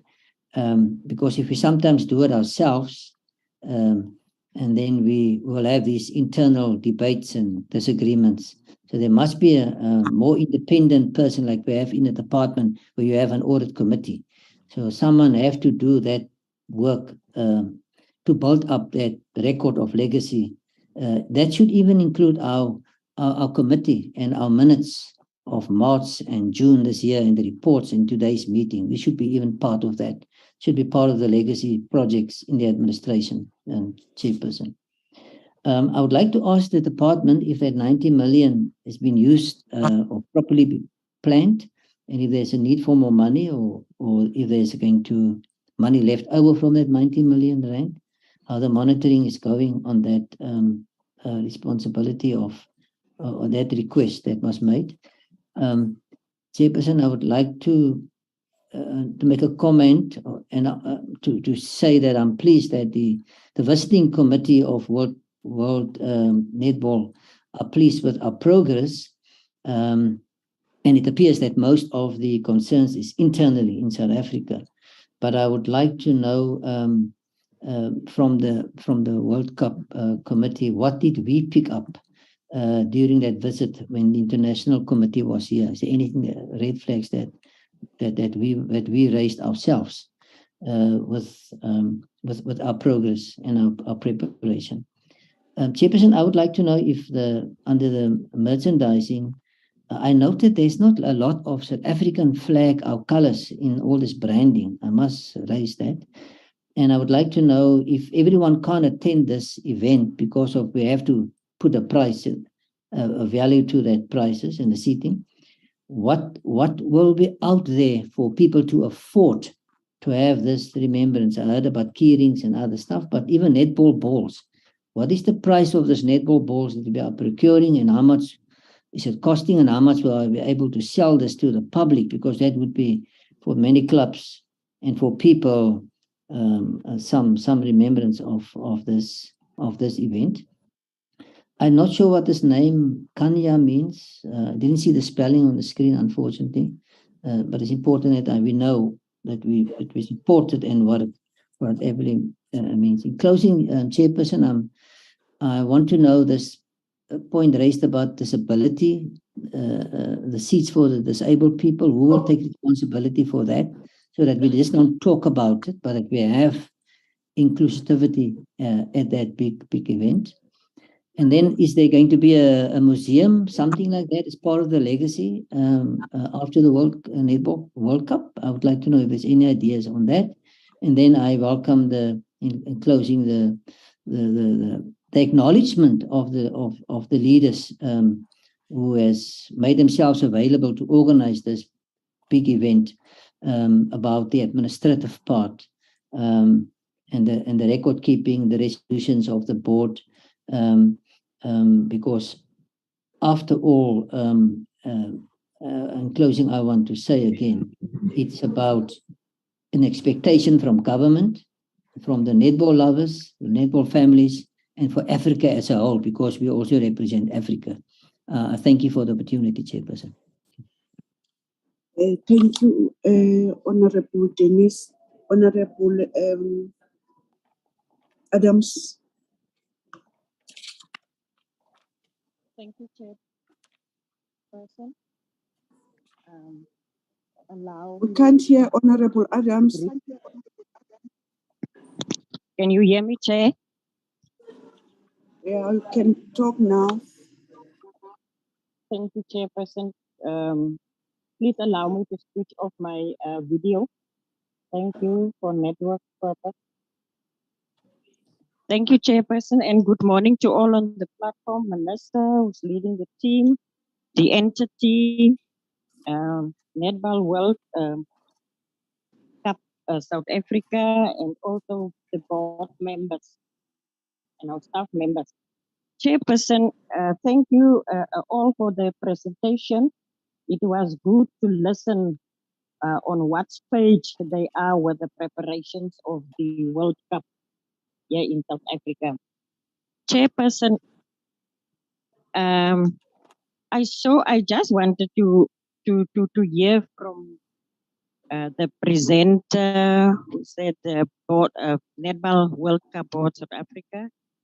I also see that there were some games in certain areas which look very good as I read through it in the newspaper. But there is some issues that I wanted to highlight. There was a program to schools and community clubs from Mukudeni and surrounding villages receiving sport, apparel, and equipment, which form part of the 2023 World Cup Legacy Project. That it is a good program, that one. And then I don't know, pronounce the name correct. It's Tikichula Secondary School. They will have brand new netball courts. It's good program, Chair, I must say. But for me, we all have constituencies and must have it on hand so that we come across questions about some games that are playing in our constituencies of our districts. We must have these things on hand of information so that we can explain to the community as we are going through to advertise also and encourage our community to take part in those or to register to take part in these type of programs. I think it's very good, but we must be giving these programs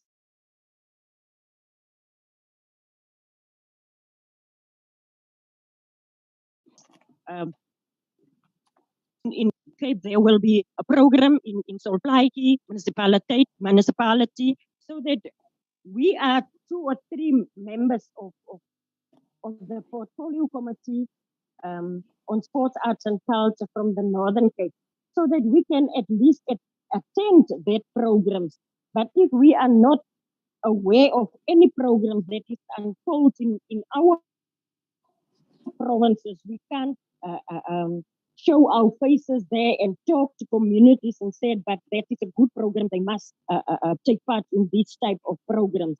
And also, Chair, from the Netball South Africa president of sport, between the talks of and the minister, they must look into to identify where there is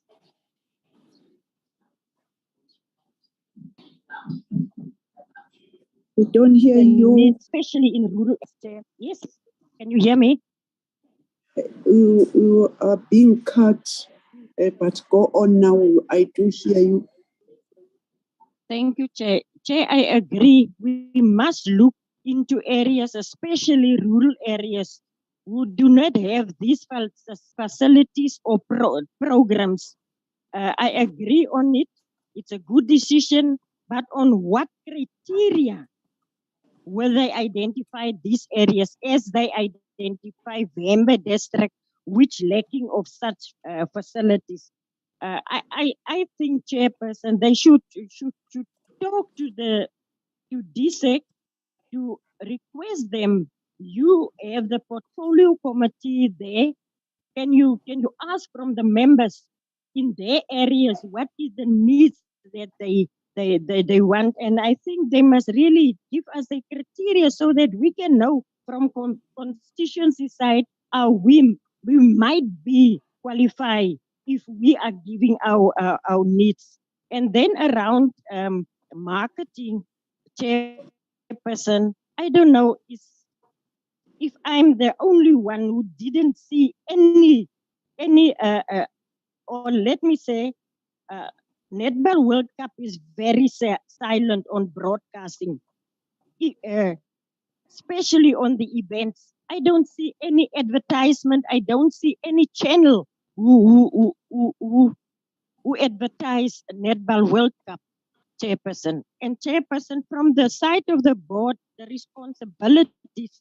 I also hear, I think it was from the president, who said that she must correct me if I'm wrong, listen wrong.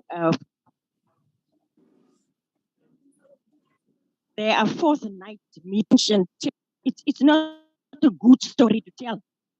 Your most important thing is your administrative side, especially your records. For having meetings and not have records of it, it's unacceptable. And then, Chairperson, she was also talking about moving in the same direction, 3 spheres of government. And from my side, I think it must be the way of going forward with all 3 of government.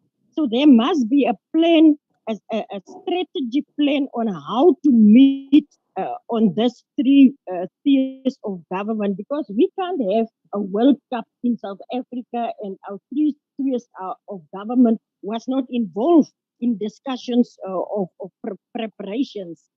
And the other thing, it was a good thing of the minister to intervene on their request. But why did the board wait that long to seek intervention, Chairperson? And my last one is correctly said from the president, there are no more time for egos, but to strengthen hands, minds, and the syndrome of working together, we will achieve. I thank you, Chair.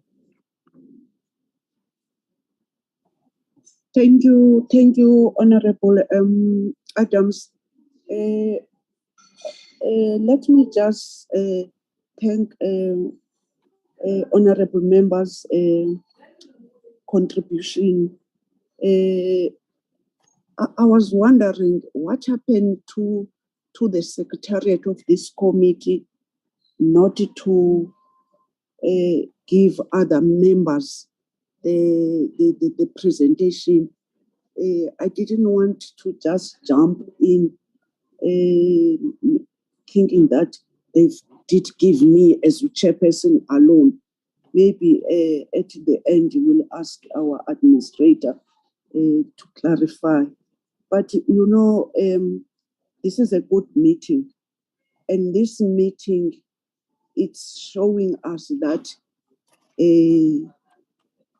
progress is there, but the lack of coordination, that's the most important thing, and it's very dangerous. And some of us, being women of South Africa, we're just thinking that there comes the event of women's sport, and it's not prioritized really.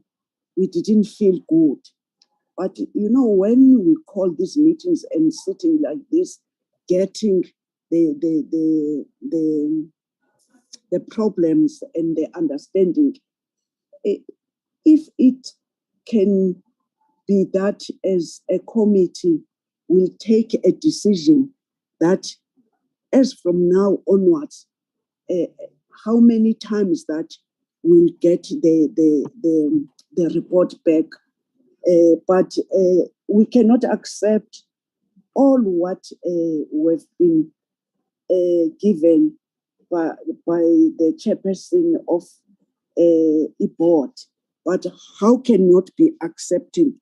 Because if she is just speaking the truth, what is going on, and surely this Netball South Africa, maybe they were like our good selves.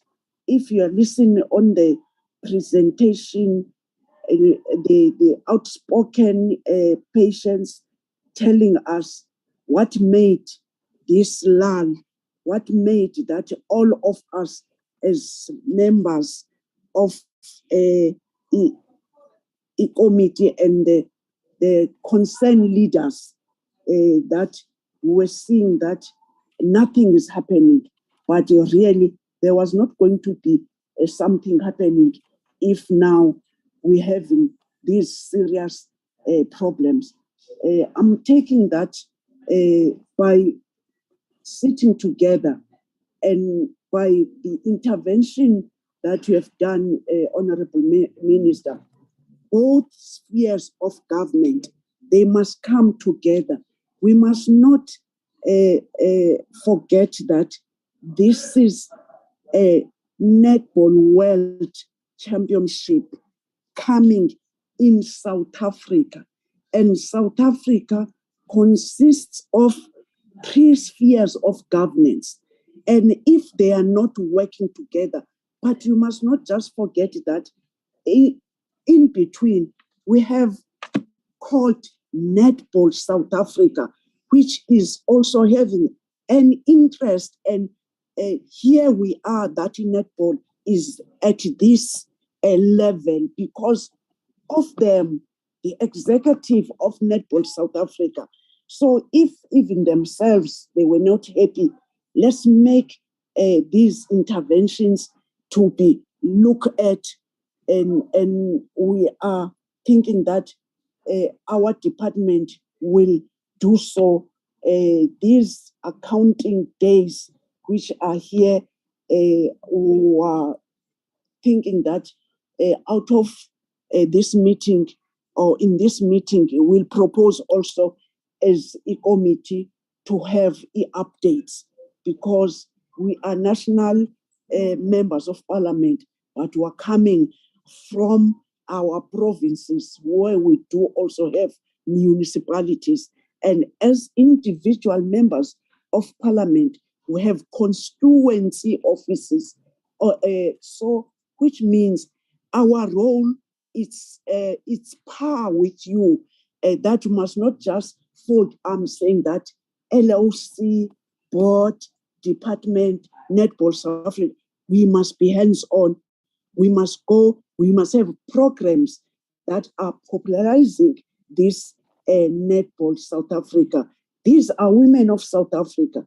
We want them that they must be looked like any other sport code in South Africa.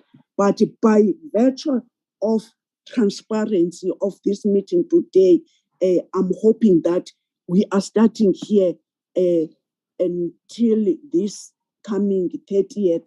From there, Yasuga Yashlan. Thank you so much. I'm not going to have any other thing to say because you were just open to us why you were not on the space that you were supposed to be in. So now can I give it to the president, who's also a board member of Netball, and any other member, and then at the end, I will ask the minister to round up this discussion. I thank you.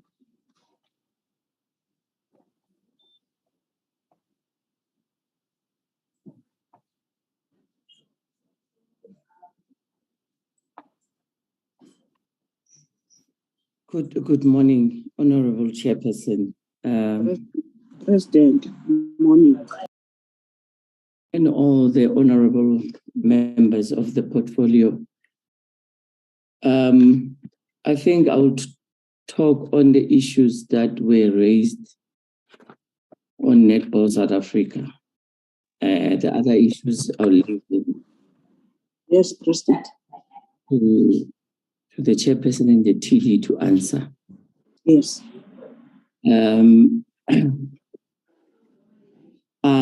Let me first say, I thought when issues of Netball South Africa are raised, Netball South Africa as a federation will be called.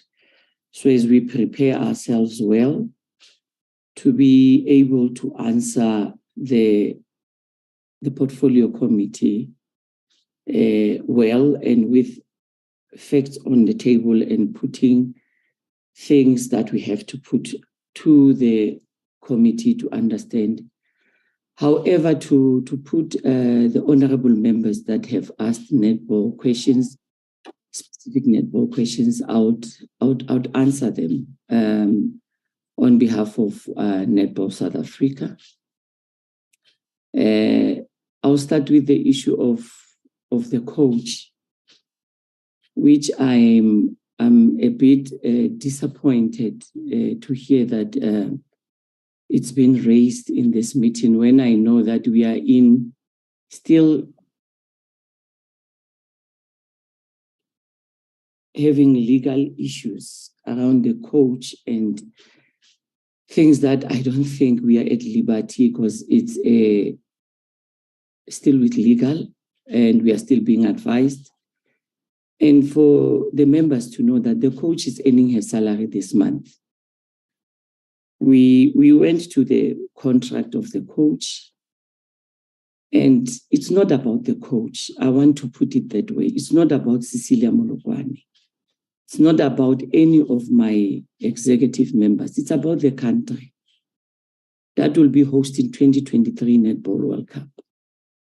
And we cannot afford to host a World Cup and not even reach the quarterfinal. When in 2019, we reached the semifinals. And we went out of the semifinals by 2 goals from number 1 in the world, which is Australia. In January, we sat with the coach after the quad series, and we had a meeting. And as a leader, sometimes I have to protect my people and protect their well-being and their status. And we said to the coach, you did not perform well. When we played these countries before you took over, we were beaten by 5 goals, 6 goals. We have gone back to 20 goals, 25 goals, 19 goals. We can't afford that. The coach said to me, I was testing players. And we said, we give you the benefit of the doubt. We have to give our people the benefit of the doubt. And we did that. We gave her the benefit of the doubt. And we said to her, what do you think is this solution? She gave us the solution at the time. We supported her. We didn't go against her. We supported everything she wanted. She wanted us to contract players. We did that. She wanted us to be in a place like SAS. We went and did that. We went out of our way to do everything that the coach wanted. We went to Commonwealth game. Chairperson, I'm sorry to say, we came back as a laughing stock. We were even beaten by Uganda, that never beat South Africa. It was a shock of our lives. And we said to her, again, we sat with her. I took the opportunity of sitting with her in Birmingham at the Commonwealth Games and said, Coach, we are facing a World Cup here. Cannot be about me, cannot about you. Yes, you beat Africa. It's fine, you're doing well in Africa. But the top nations are not Africa. The top nations are Australia, New Zealand, England, and Jamaica. And they just beat you now in the Commonwealth Games with margins higher than the Quad Series. You know, I liked what the coach said to me. He says, President, any decision that Netball South Africa has to take, as long as it's for the best of the team, I'll abide by that. Even if I have to go as the coach, I will go. We engaged the players. I said to players, I don't want you to give me your names. I want you to write and tell me the situation, because I'm not part of your team. We are just supporting. We are just there to support you, but we don't know what's happening in the team because we don't want to interfere. We can only intervene when there's a problem, but we don't want to interfere. We have never interfered. So the players wrote. What the players wrote, Chairperson, it even gives me chills on my back. And once we have unhappy players, those that have to play the tournament for you, and unhappy about the coach, know that you are not going to win any game. And we realized that. And we sat down again with her and said, Coach, we are here. The players have said this and that and that. And what is the way forward? It was not a pleasant meeting. It will never be a pleasant meeting. The very same coach asked for the specialist coaches from Australia. We brought them in. It's money. It's a lot of money. We brought them in. She said she'll work with them. The report we got, that's what I'm saying. Sometimes it's good that when we talk like this, Chairperson, we can put things in black and white because most of the things are in black and white. So as we can understand that. And we had to let the coach go because we wanted a winning team. And it's not about us. It's about that. Team management complained. Everybody complained. And it was bad. And we said, you know what? We want to see a winning team. And we want to win as a nation. And Chairperson, I can proudly say now, the team that is playing on court right now at the Diamond Challenge is a happy team. I've engaged with the players. They say to me, President, thank you. We had to bring the same person that she said she wants to work with, she wants her to support, to say, Noma, take us forward and let us go and end up on the medal podium. And the other question is, how many coaches have been fired under? I don't want to personalize it as it was personalized, to say under Cecilia Mulugwane. I'm not Netball South Africa. I'm just the president of Netball South Africa. A little girl from a village who is leading the country and who's leading the continent in netball. No coach was fired under my administration as it was put. No coach. I don't remember any coach being fired. We give coaches a contract. We tell them that your contract is from here to here.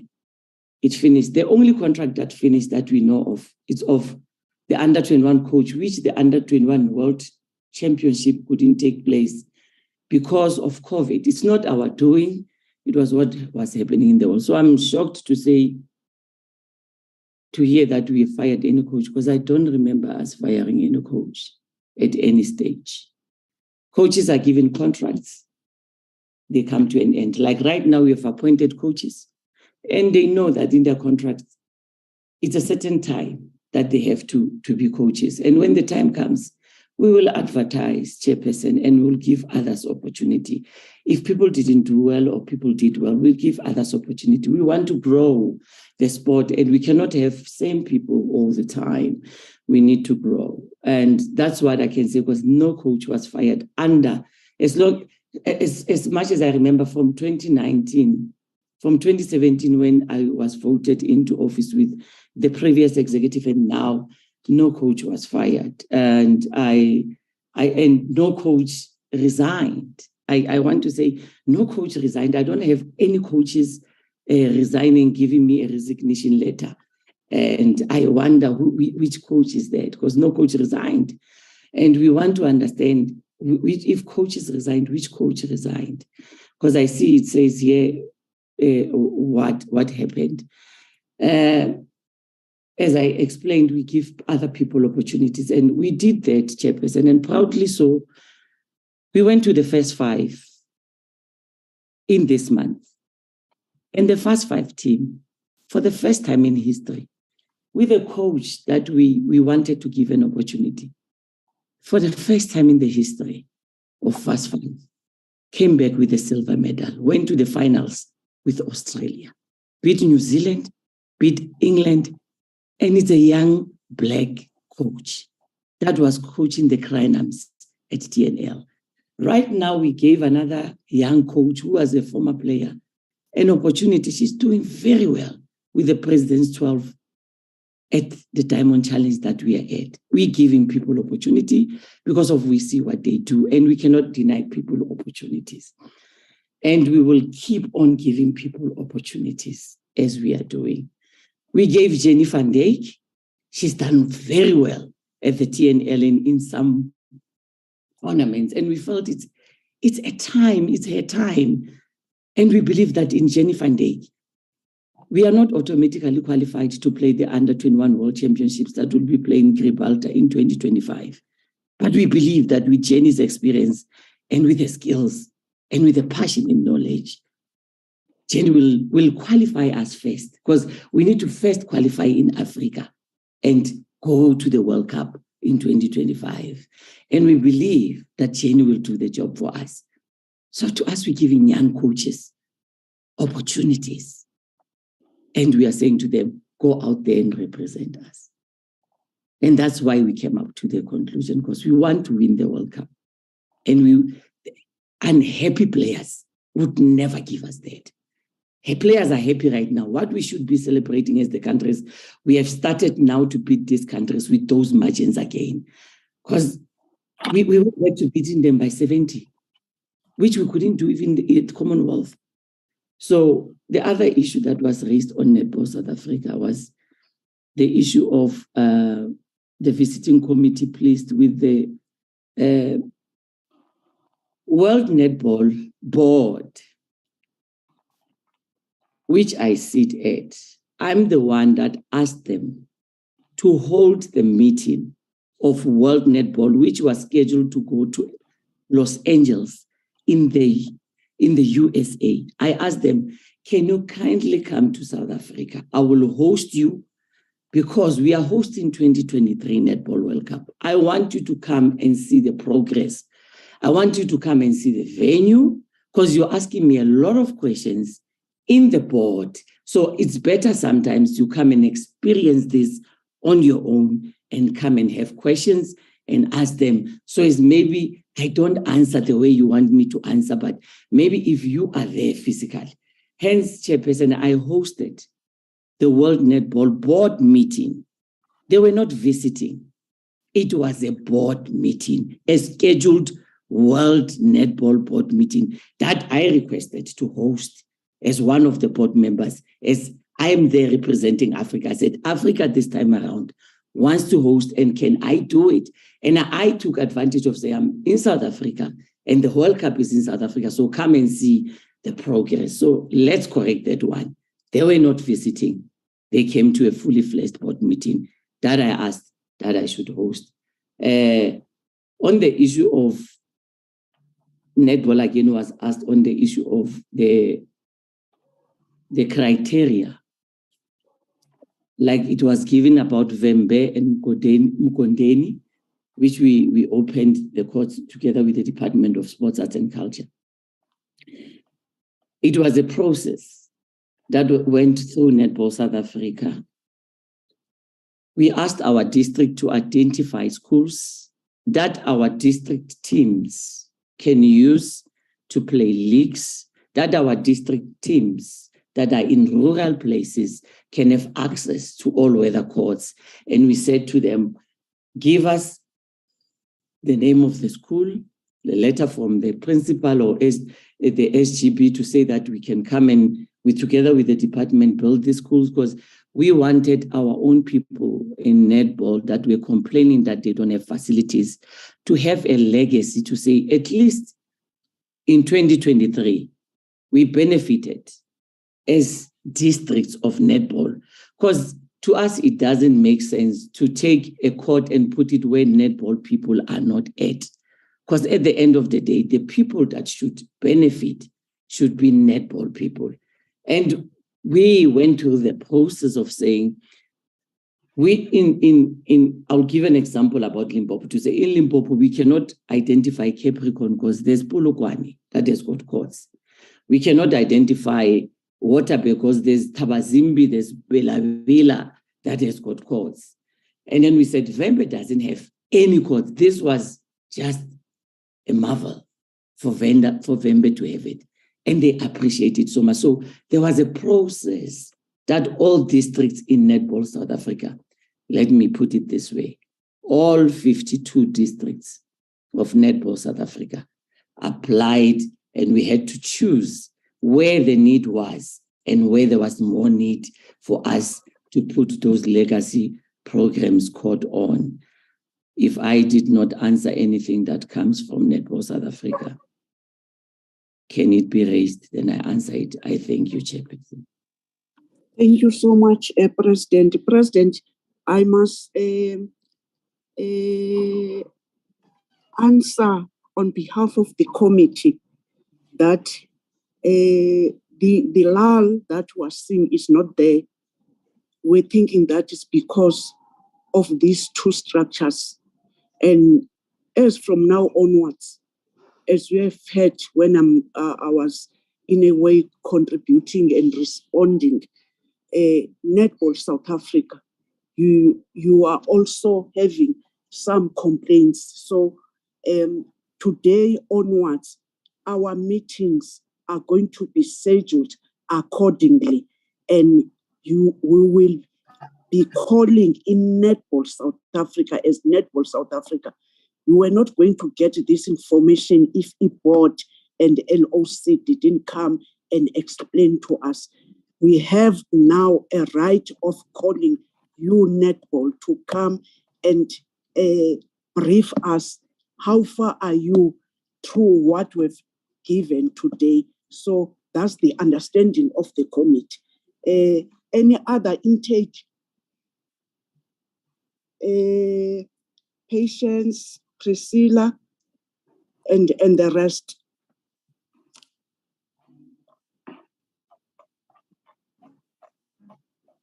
TD, can you address the operational issues first, and then I'll respond? Just a moment, Honorable Denise, is your hand up, or you are going to? Apology, Chairperson. I'll wait for the responses, and then if there's a follow-up. Thank you very much. Okay. Patience, Priscilla, and any other members who are with you in this platform. Thank you, Honorable Chairperson. I will respond to some of the questions that were raised. Just also, Chairperson, to indicate that there's a marketing plan that we've shared. We've sent it to Zolega that will be shared with members of the committee that will show how the build-up programs from now on until the event takes place. There are a calendar that we've sent that will show on each and every day what we are going to be doing in terms of the activations and how we are going to be drawing South Africans to also participate and know that I'll be aware of the World Cup that is coming. Just to state also, Chairperson, that on Monday, we are having an announcement of sponsors, a launch which will be held at Rosebank Hotel. We have also invited all the media. It will also be part of our build-up plans. And also then on the 30th, we've got the launch. Then after that, before that, we are also going to be having outreach programs together with the DSEC, where we'll also be mobilizing the community and highlighting the activities of the Netball World Cup that will be taking place. Then on the 30th, we've got the draw that is taking place. After that, we are moving to the Northern Cape, where also with DSEC, where there's an unveiling of the school. And then we'll also be continuing the media with the build-up marketing program to build up towards the launch of the ticket sales, which will be on the 5th. Then on the 11th, we are also having we'll be activating at the Nelson Mandela Remembrance Walk at the Union Building. So there is a plan that outlines where everything will be happening that we've also shared, Chairperson. But the lull that has been there, it won't be there anymore.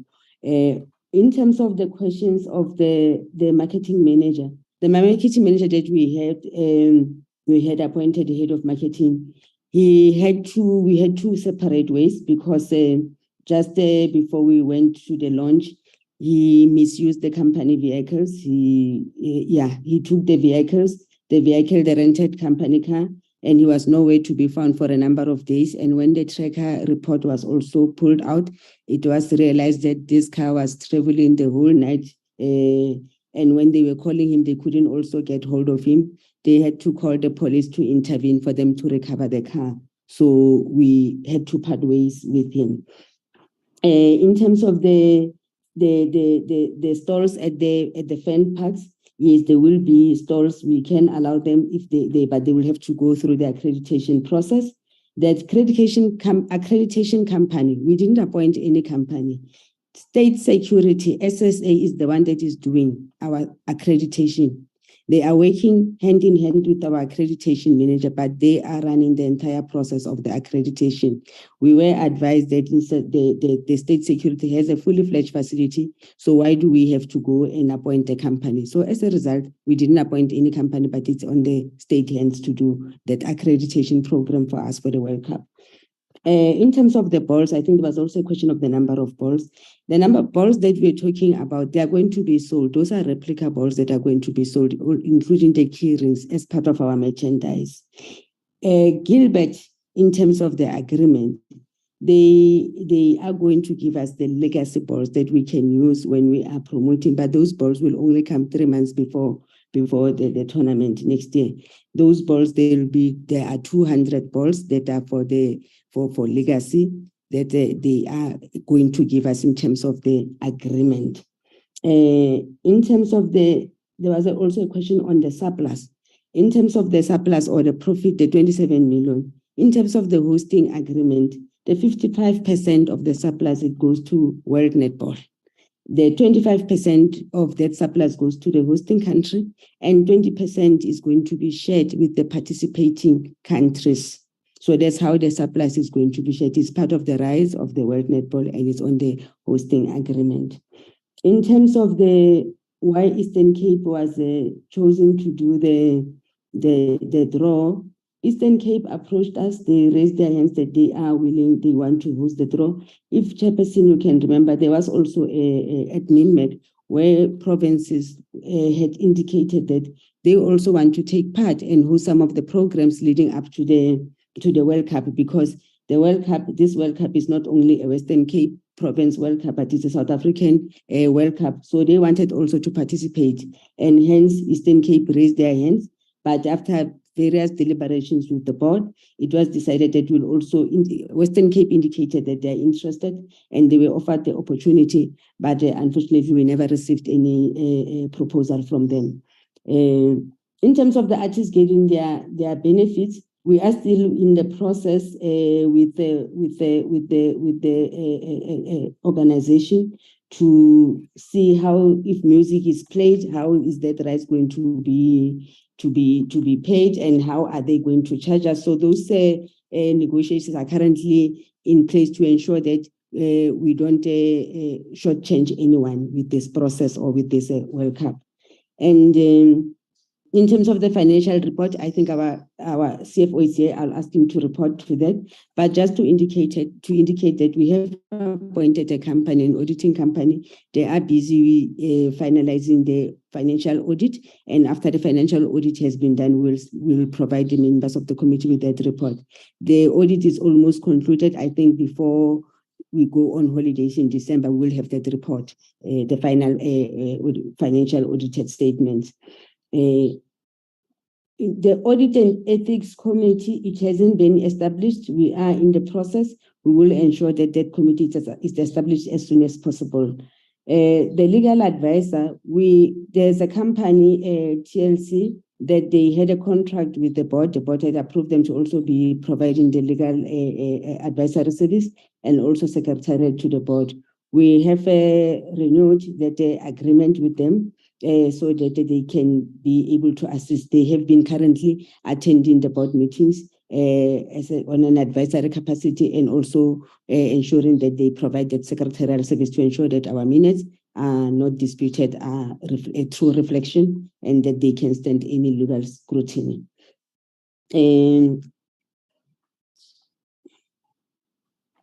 Thank you, Chairperson. Maybe let me allow Thabang to carry on with if there are other questions that I haven't answered. Thank you. Thabang? Good morning. Good morning, Chair. Am I audible? Yes, you are, Thabang. Thank you. Good morning, Chair. Good morning to honorable members. Good morning to the Minister, the President, the Chairperson of the board, and other colleagues. Chairperson, I think the only thing that we may have to submit is the financial report that shows the original budget and how it changed, the level of commitment and actuals that we have up to date. And I think this can also be availed to members. I think the tournament director has already covered the issue of us. We have appointed next year SABNT to do the audit on the annual financial statement for the 13 months since last year up to the end of March. So I think they want your face. They say they didn't see even the face of our president. It's those people who are part of this communication and whatever. This is Thabang. But I didn't say to the president. Okay, so thank you, Thabang. Thank you, Chairperson.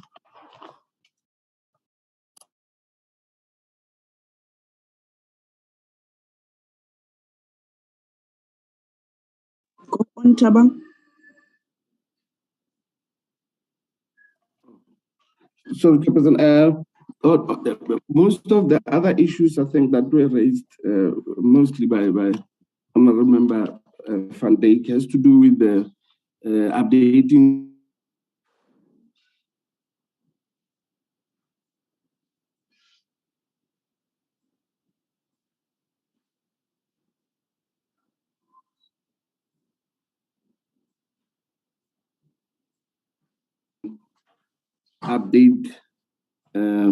we update the website with all these policies that have been approved by the board.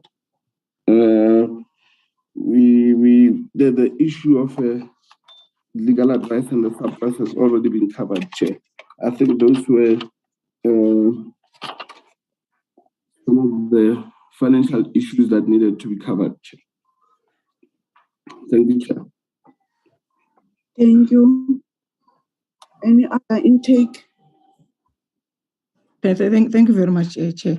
I think on my side, on the key aspect that have been raised by most of the honorable members, it's the whole issue around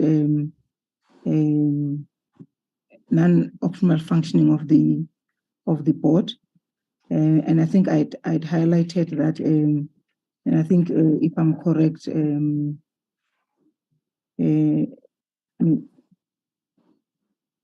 member Rachel Adams had indicated that you can have your fortnight meetings, but if your fortnight meetings are not having proper record and all that, and also you're not having proper outcomes in your meetings.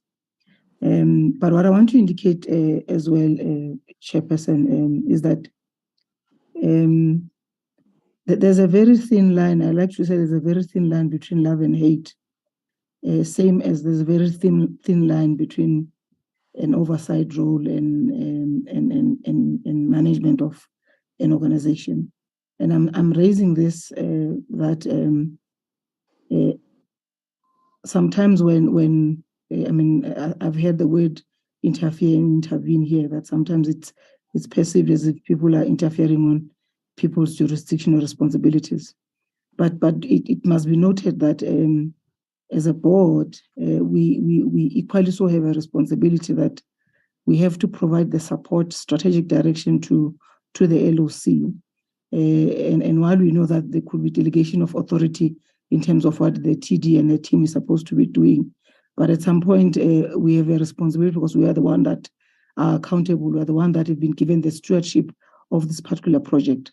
So those shortcomings that I've raised earlier, there's a very clear directive, as I said earlier, that is going to help us. And I think I must also say even the intervention of the minister, even appointing the deputy chairperson in terms of coming to assist, you know, it's an indication that we've been given that directive, but also ourselves as a board, we've made an undertaking that we know why we are here. It's not about us, but we've got a responsibility to make sure that really we turn around things.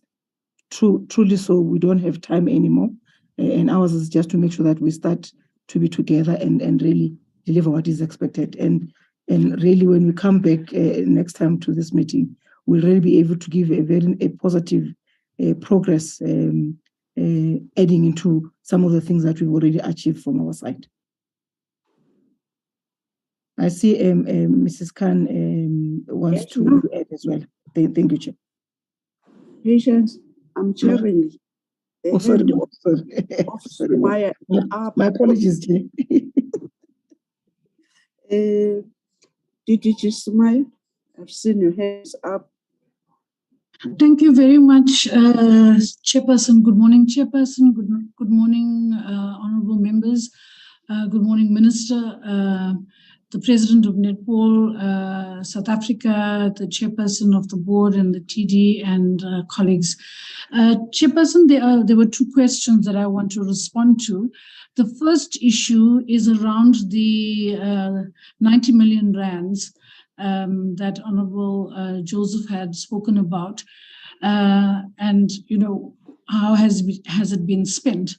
Now, from outside, the 90 million rand that has been made available to Netball World Cup, it has come through the conditional grant, and it is split over 3 years. So the first year, in 2020, 2021, we transferred 30 million rands.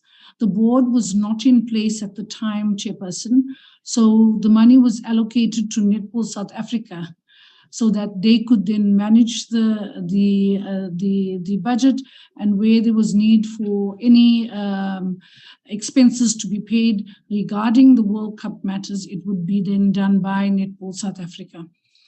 And there was then the service level agreement that was signed between Netball South Africa and the Department of Sport, Cultural Affairs and Sport in the Western Cape. I've indicated your video, DDG, and then you switch it off. These people of communication, they are wanting everyone who's speaking, firstly, must show up your face. Oh, sorry. Okay. Okay, there we are, Madam Chair. Okay, as I was saying, Madam Chair, so it was a conditional grant and the money is allocated in the Western Cape, the Department of Sport, Arts and Cultural Affairs and Sport in their budget. So they signed a service level agreement between themselves and Netball South Africa. So the money was then transferred. Netball South Africa has provided audited financial statements for the 2020-2021 financial year. And these documents were presented by the Department of Sport, Arts, Cultural Affairs from the Western Cape to ourselves. Madam Chair, we then had our own finance unit to look at those statements. And our finance unit had indicated that they have perused the audited financial statements of Netball South Africa for the year ended 31st March 2021. And Netball South Africa has received an unqualified audit opinion on the the audited financial statements. The 30 million grant, which was paid to the Netball South Africa during that year towards the Netball World Cup, it has been correctly disclosed and that it was transferred to, that it was used for the 2023 Netball World Cup. And this money then in 2021-2022, Madam Chair, the board was constituted, and in 2021-2022, the allocation then was transferred to the Netball World Cup 2023 LOC by the Western Cape Department of Sport. To date, the Netball World Cup LOC has not submitted their annual financial statements to the Western Cape because they are still in the process of auditing its finance. And as such, the third tranche, which was due now in 2021, 2022, 2023, has not yet been transferred. So, Madam Chair, of the 90 million rand, 60 million rand has been transferred, 30 million rand has been accounted for. We are still waiting for the records of the next tranche of 30 million rands. And, you know, according to the PFMA, if we do not get accountability for funds, we cannot give new monies out. So as soon as Netball World Cup 2023, the LOC provides the audited financial statements, we will then transfer that 30 million rands to them, the last tranche, Madam Chair.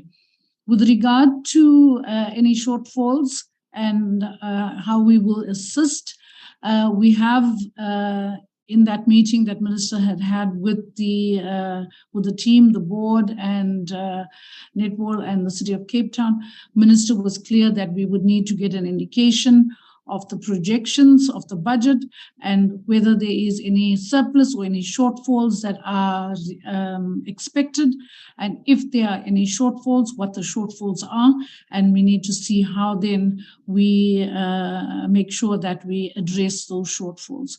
So that is the issue around the finance, Madam Chair. And then, Madam Chair, on the issue, the other issue that was raised was the issue of the facilities, the upgrades and the building of facilities.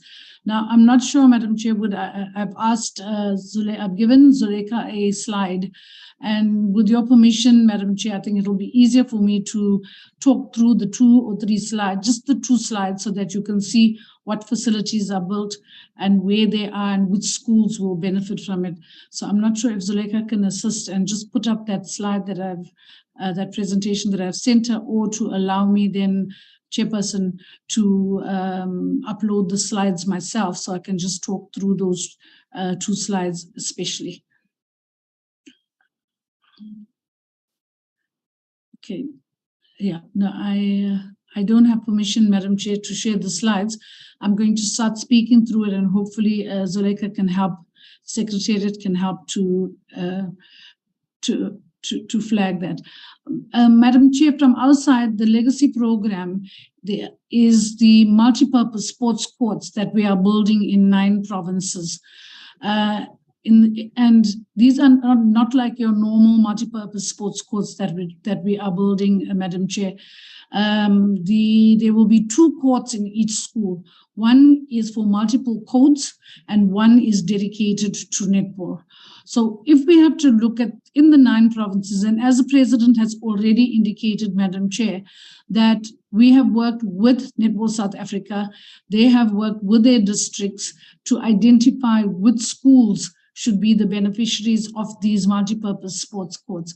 So if I have to look at the districts in the country, I'm not sure if it's uploaded already. I don't see it uploaded, Madam Chair. So I'm just going to talk through it because I don't have permission to load. If we have to look at the in KwaZulu-Natal, in the school is Luchai High School. We've already handed over that court. Then it's in Hammersdale Township. Then in Limpopo, in Mukondeleni village in Makado, Shikutula Secondary School, we've already handed over that facility, Madam Chair. It's already built. And then in the Northern Cape, there's Nababib High School. The facility is ready. And in the next weeks, we are going to be handing over that facility as well. In the Northwest, in Macau, there's a facility that is being built in Soko Secondary School. In the Eastern Cape, in Kokstad, there's Kokstad Public Primary School. In area called Bongweni. In Free State, in Pucha Dijaba, there's Maluti, in the local municipality, Maluti. Akofang Intermediate School.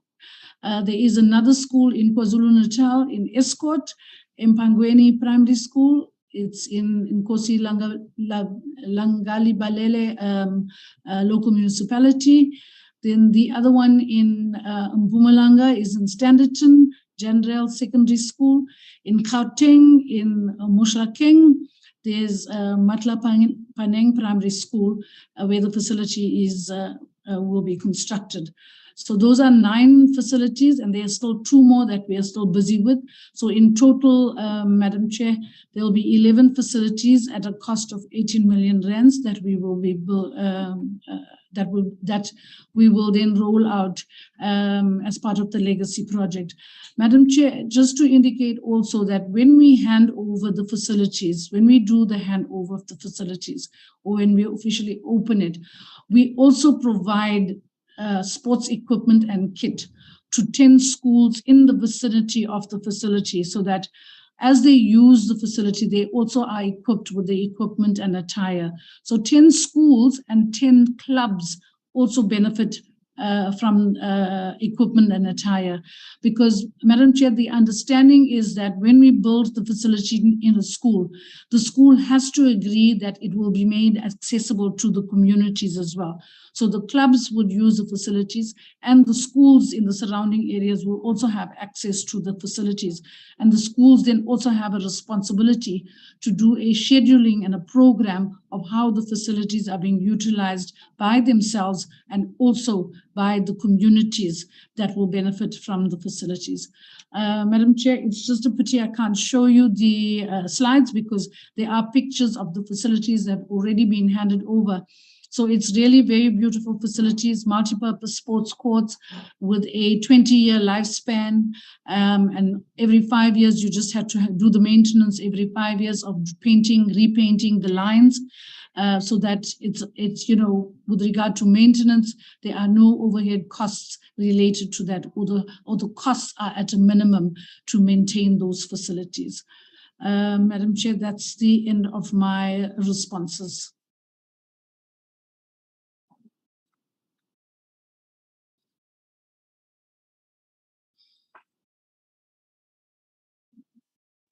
DGG. Then I did, before I'm giving to the minister, I did see the follow-up hands of Honorable Denise. I don't know whether patience, it's a legacy hand. No, there's one thing that I don't think we've responded to, Chair, on issues of the Commercial Commission. I just wanted to respond to that. You can do so. Okay.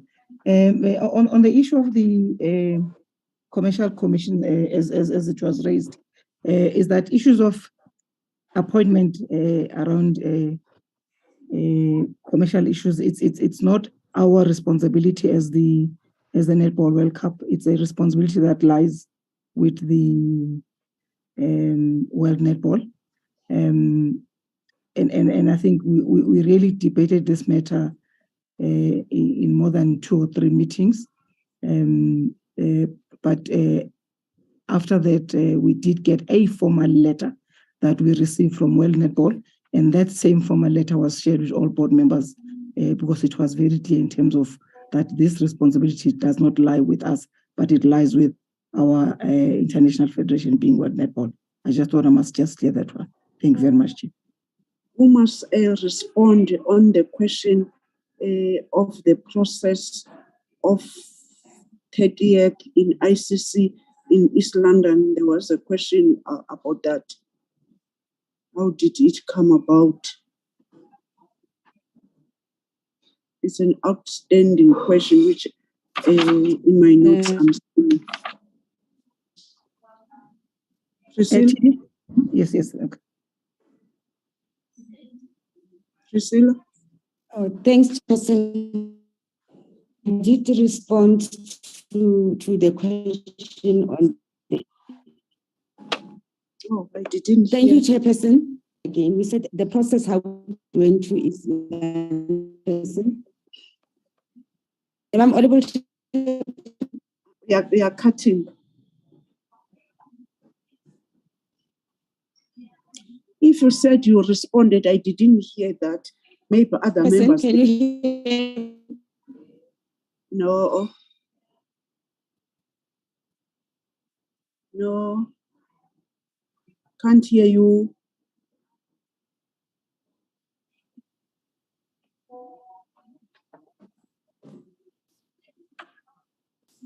Priscilla, we can't hear you. Any other intake besides Priscilla? I'm suspecting you're working as a collective, yes, which means she is having a problem now. Yeah, I wanted to intervene, Chair. Okay. Yes. No. The issue of the draw in the Eastern Cape, it was brought. I mean, it's part of the roadmap to have the draw, and I think actually should have had it earlier. It's just that some of the qualifiers were postponed or finished late. But what had happened was that through consultations and engagements, and us presenting to various institutions, and when I'm saying institution, I'm including even the ministers' meeting, which is MINWEC, as we're presenting the roadmap in terms of activities or programs as build up to the World Cup, and also noting that we were very clear that as much as the event is happening in Cape Town, but the event is in South Africa, and therefore we'll appreciate that some of the project must be held in some other part of the country, and not only in Cape Town. And due to that, then Eastern Cape showed a willingness to host the draw. And when it was brought to us as a board that, look, they had raised their hand, obviously there was a concern around fair opportunity for others to bid for it. But we did discuss it in the meeting because I know even Cape Town wanted to bid for the same event. But finally, we discussed it as a board and had a resolution that, look, it must continue. But I must indicate that there was a challenge about it in terms of the process, which was one of the items that was raised by City of Cape Town when we met with them. And we did explain in terms of what had transpired around the matter. And I can safely say now that even in the meeting that we had on Wednesday, yes, we could all not be satisfied, but I think there is a way forward, and we've agreed that going forward, it must be clear in terms of how we communicate. Because one of the things, Chairperson, that we were worried about was that within our board, we've got all the stakeholders, and same applies to some of the engagement that the TD has in terms of engaging all the spheres of government. They do discuss the roadmap and the projects that are upcoming. But I can say again, safely to say, Eastern Cape now is the final host. And as a board, we've agreed, and that's what it is now. Thank you very much. Thank you. I'm sorry, because I'm seeing some other people saying that it was explained. I'm sorry to do this. Honorable Dennis and Honorable Mhlongo. And then from there is going to be Minister. Thank you, Chairperson, for the opportunity, and thank you for the responses. Just 2 points of clarity, and thank you to Ms. Khan for the good guidance on good governance and explaining that 90 million. Chair, I also received the invitation to the draw, but it will take me 2 days to travel for a 2-hour event. And the day before, I will still be in Johannesburg. So it was a bit awkward, but thank you for the invitation. Chairperson, I think I want to just make one point clear, is that I have raised a point that was in the media, and I want to just make it clear. This committee platform is the right platform for us to raise anything, even if it's issues in the board or netball that have legal matters attached to it or disputes. I need to raise it here. So it's not a point. I think I want to say it in a good spirit that someone is disappointed because committee members have raised issues here. It must be raised here, and it's the best platform to raise. But I appreciate the explanation of the performance assessment, the job description of coaches, and the target set, and how things have developed. That is clear, and we appreciate that explanation. And then the other confusion was the question I raised about the 2nd September visit. My understanding was it was the readiness of the venue, and now I'm clear that it was a board meeting that was arranged there, but also it indirectly covered the readiness of the venue as well. And my last point, Chairperson, I would like Mr. Bowen from the Western Cape, because it is in Cape Town, there's obviously a lot more projects, just to say how many projects are identified and how many is completed. And then we can afterwards to the committee get through the committee we can get a written report. But we just need an update on that as well. But thank you for the opportunity, Chairperson. Okay. Honorable Mhlongo, you must call Mr. Nyatela aside. Just switch off your mic. We're about to finish.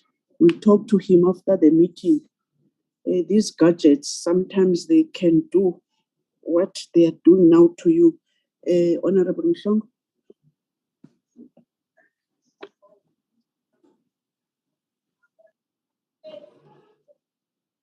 I'm still with you. Can now give the last responses to the last question of Honorable Dennis, and then to the Minister. Chairperson, you've said I must speak. You gave me an opportunity to speak. Honorable Mhlongo, when I called you, were still speaking to Mr. Nyatela. So I called you, and then if you are finished, let me give you the platform. I don't have any problem with that. I apologize, Guti, my phone was not on mute. I sincerely apologize. But nonetheless, Chair, I think you must call the member who just spoke. Yeah, Nyatela, I think she's out of order, honestly enough. While we were speaking, she said, yeah, she's with me, Mr.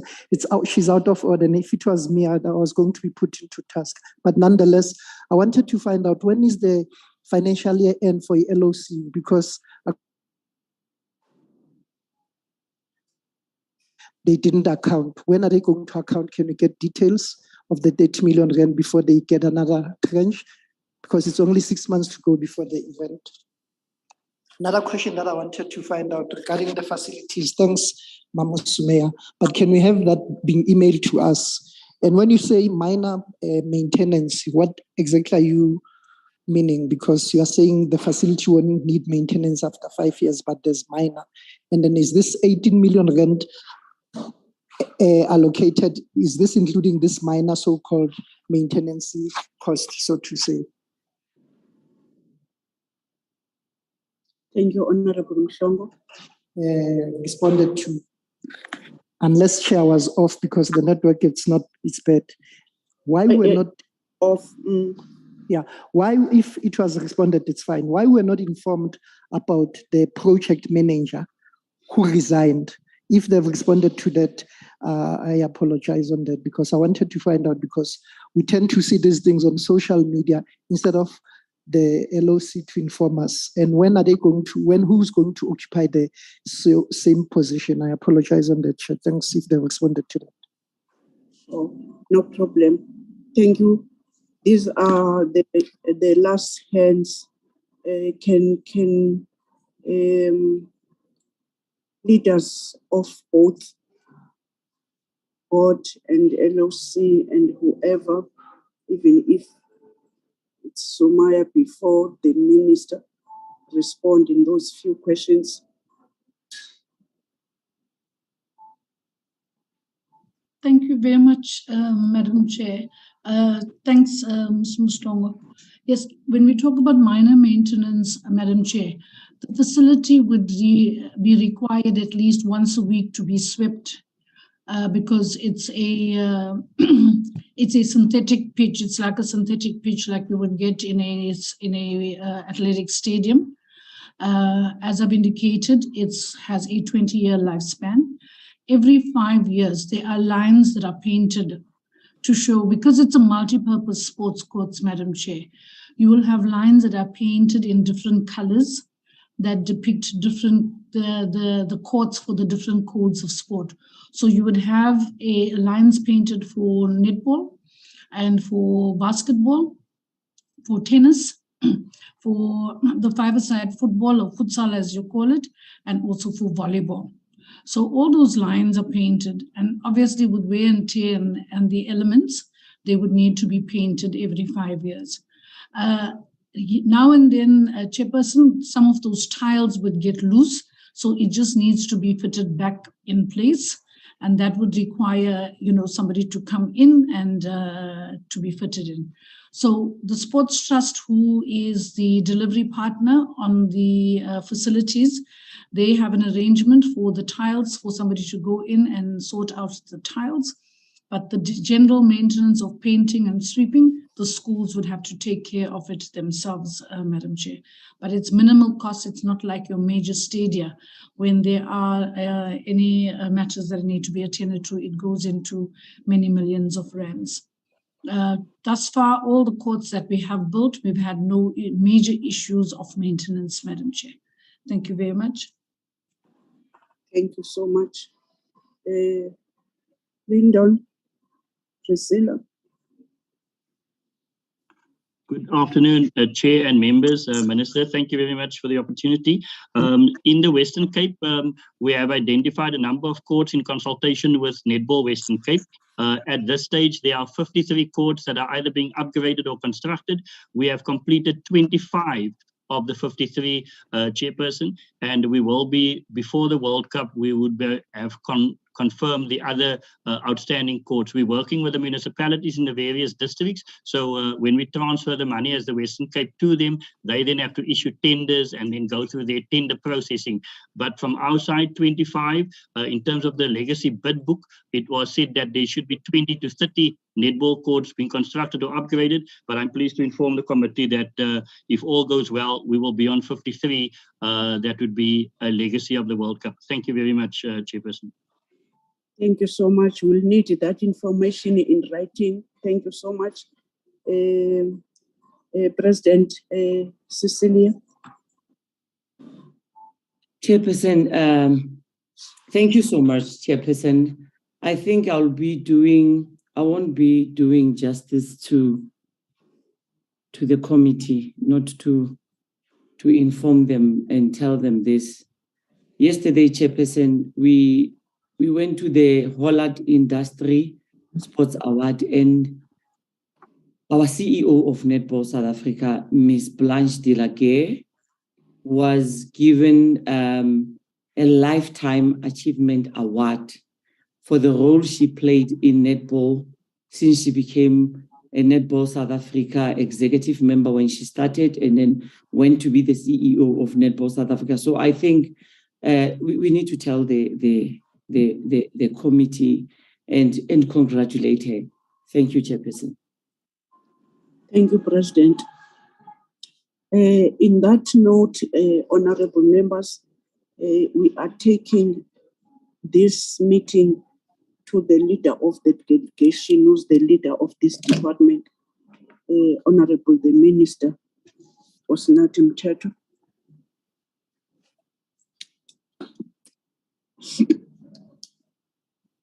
Thank you very much, Chair. Thanks to...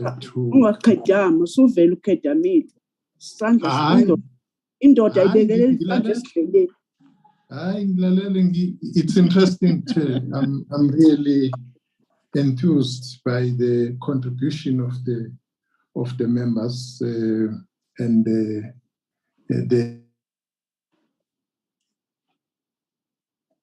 which are giving more burden to the process to be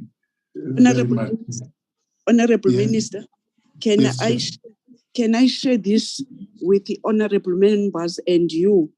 I don't have pit bull dog. I'm having a little dog. And then somebody did come to my house when we were doing renovation. When it was barking, he said to me, Madlomo, please, I must not be turned by the dog, because Tina, in our culture, if that happened, you won't get a wife and a girlfriend. So in our culture, thank you. Thank you. Thank you for that. Thank you so much. Well, there's nothing much really I can say, except that work has been going on, as you can see. The presentations, milestones which have been put, the team is doing its best to achieve that. It was important intervened, particularly on those salient points, which may not necessarily be part of the slides as you make presentation, but the actual interpersonal relations and what needs to be done. I think that at the time when both Netball South Africa and the city of the process and what needs to be done, I think it was timely that even our intervention worked according to what they would have raised. I think we are at the point now, Chair, moving from the 23rd, which was Wednesday, we are at the point where we are really focusing of what the rest of the work which need to be done. But the committee correctly points out that vibe which is needed, that vibe of Philip is here, of 2020, of 2010.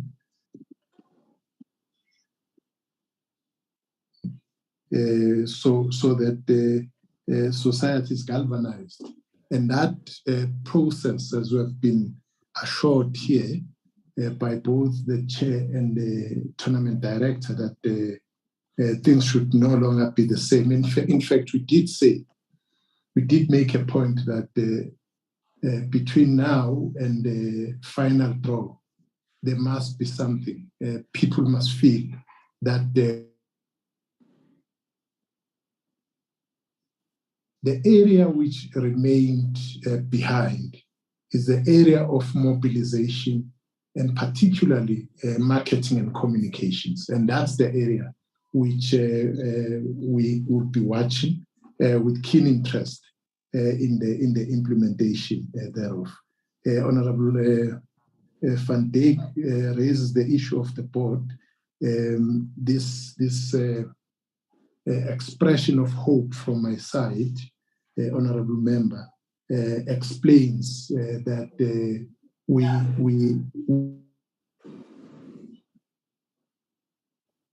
and one of the things we did is that part of the problem, as the chair has said, is that meetings have not been consistent from the board point of view.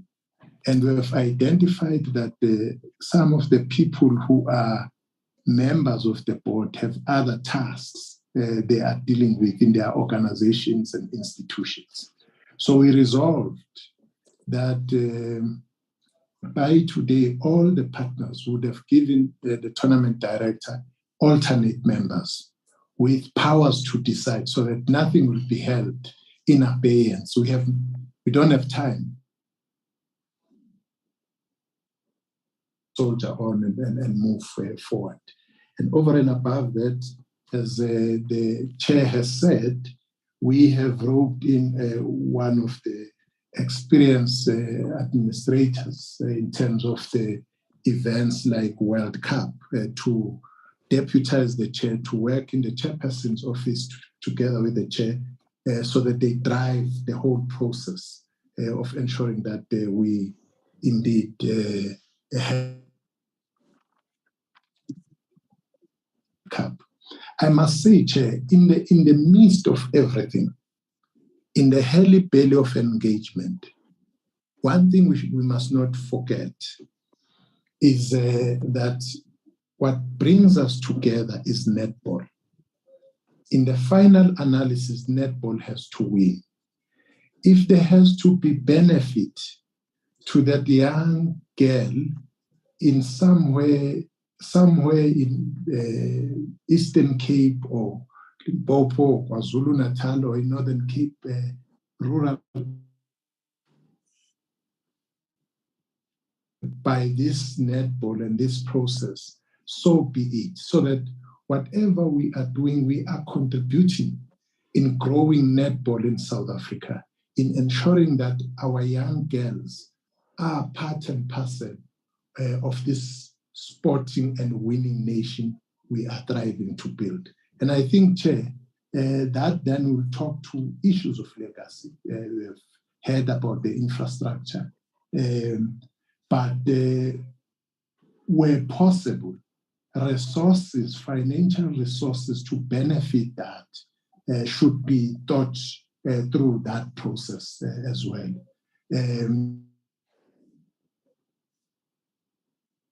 Would have been widely mobilized by this process. We should look back to 2023 and say, we have more girls now who are participating from our communities in netball.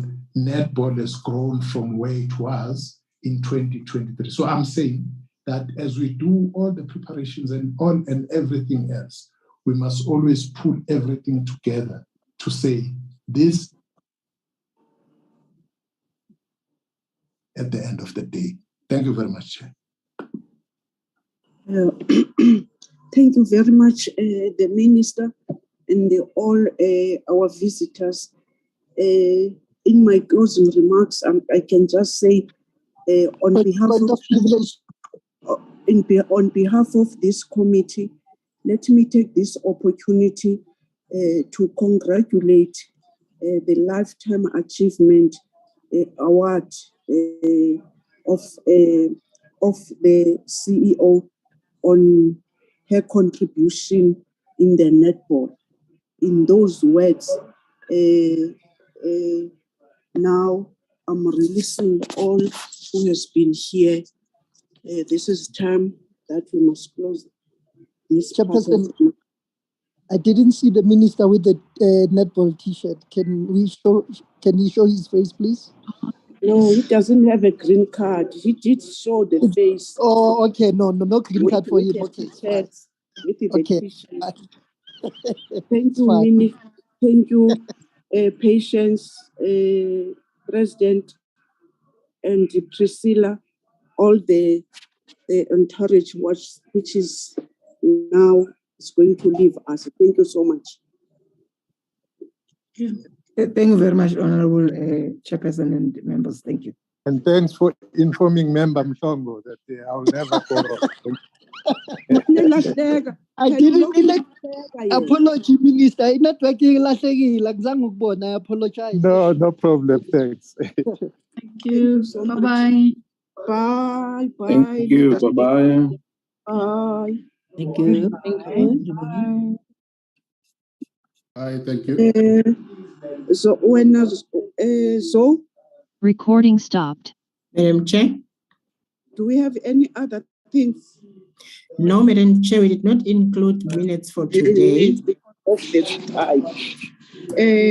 Honorable members, what you have done today, I'm suspecting those who are listening to our meetings of all parliamentarians, they've seen that we are serious about this, and it was not out of our failing to do the oversight. It is about what you are hearing today. And thank you to the honorable members that they did allow that. Let's apply for this Friday in order that we must deal with this. In that note, honorable members, I did get a report from administrators or secretariat that Honorable Mhlongo, Honorable Mamu Kaula, Honorable Beauty Dlulani, on behalf of the committee, they are attending on this netball on the 30th. That's the information that I did get. And when I was doing a follow-up, it was said those are only members who wanted to go, and the application was agreed upon. Thank you, honorable members. The meeting is adjourned. Chair, thank you, Chairperson, and thank you for your intervention for today's meeting. Appreciate it. Thank you, Chair. Bye. Bye, Mbogodo. Bye, Mbogodo. Hey, awufakanga, unufakisa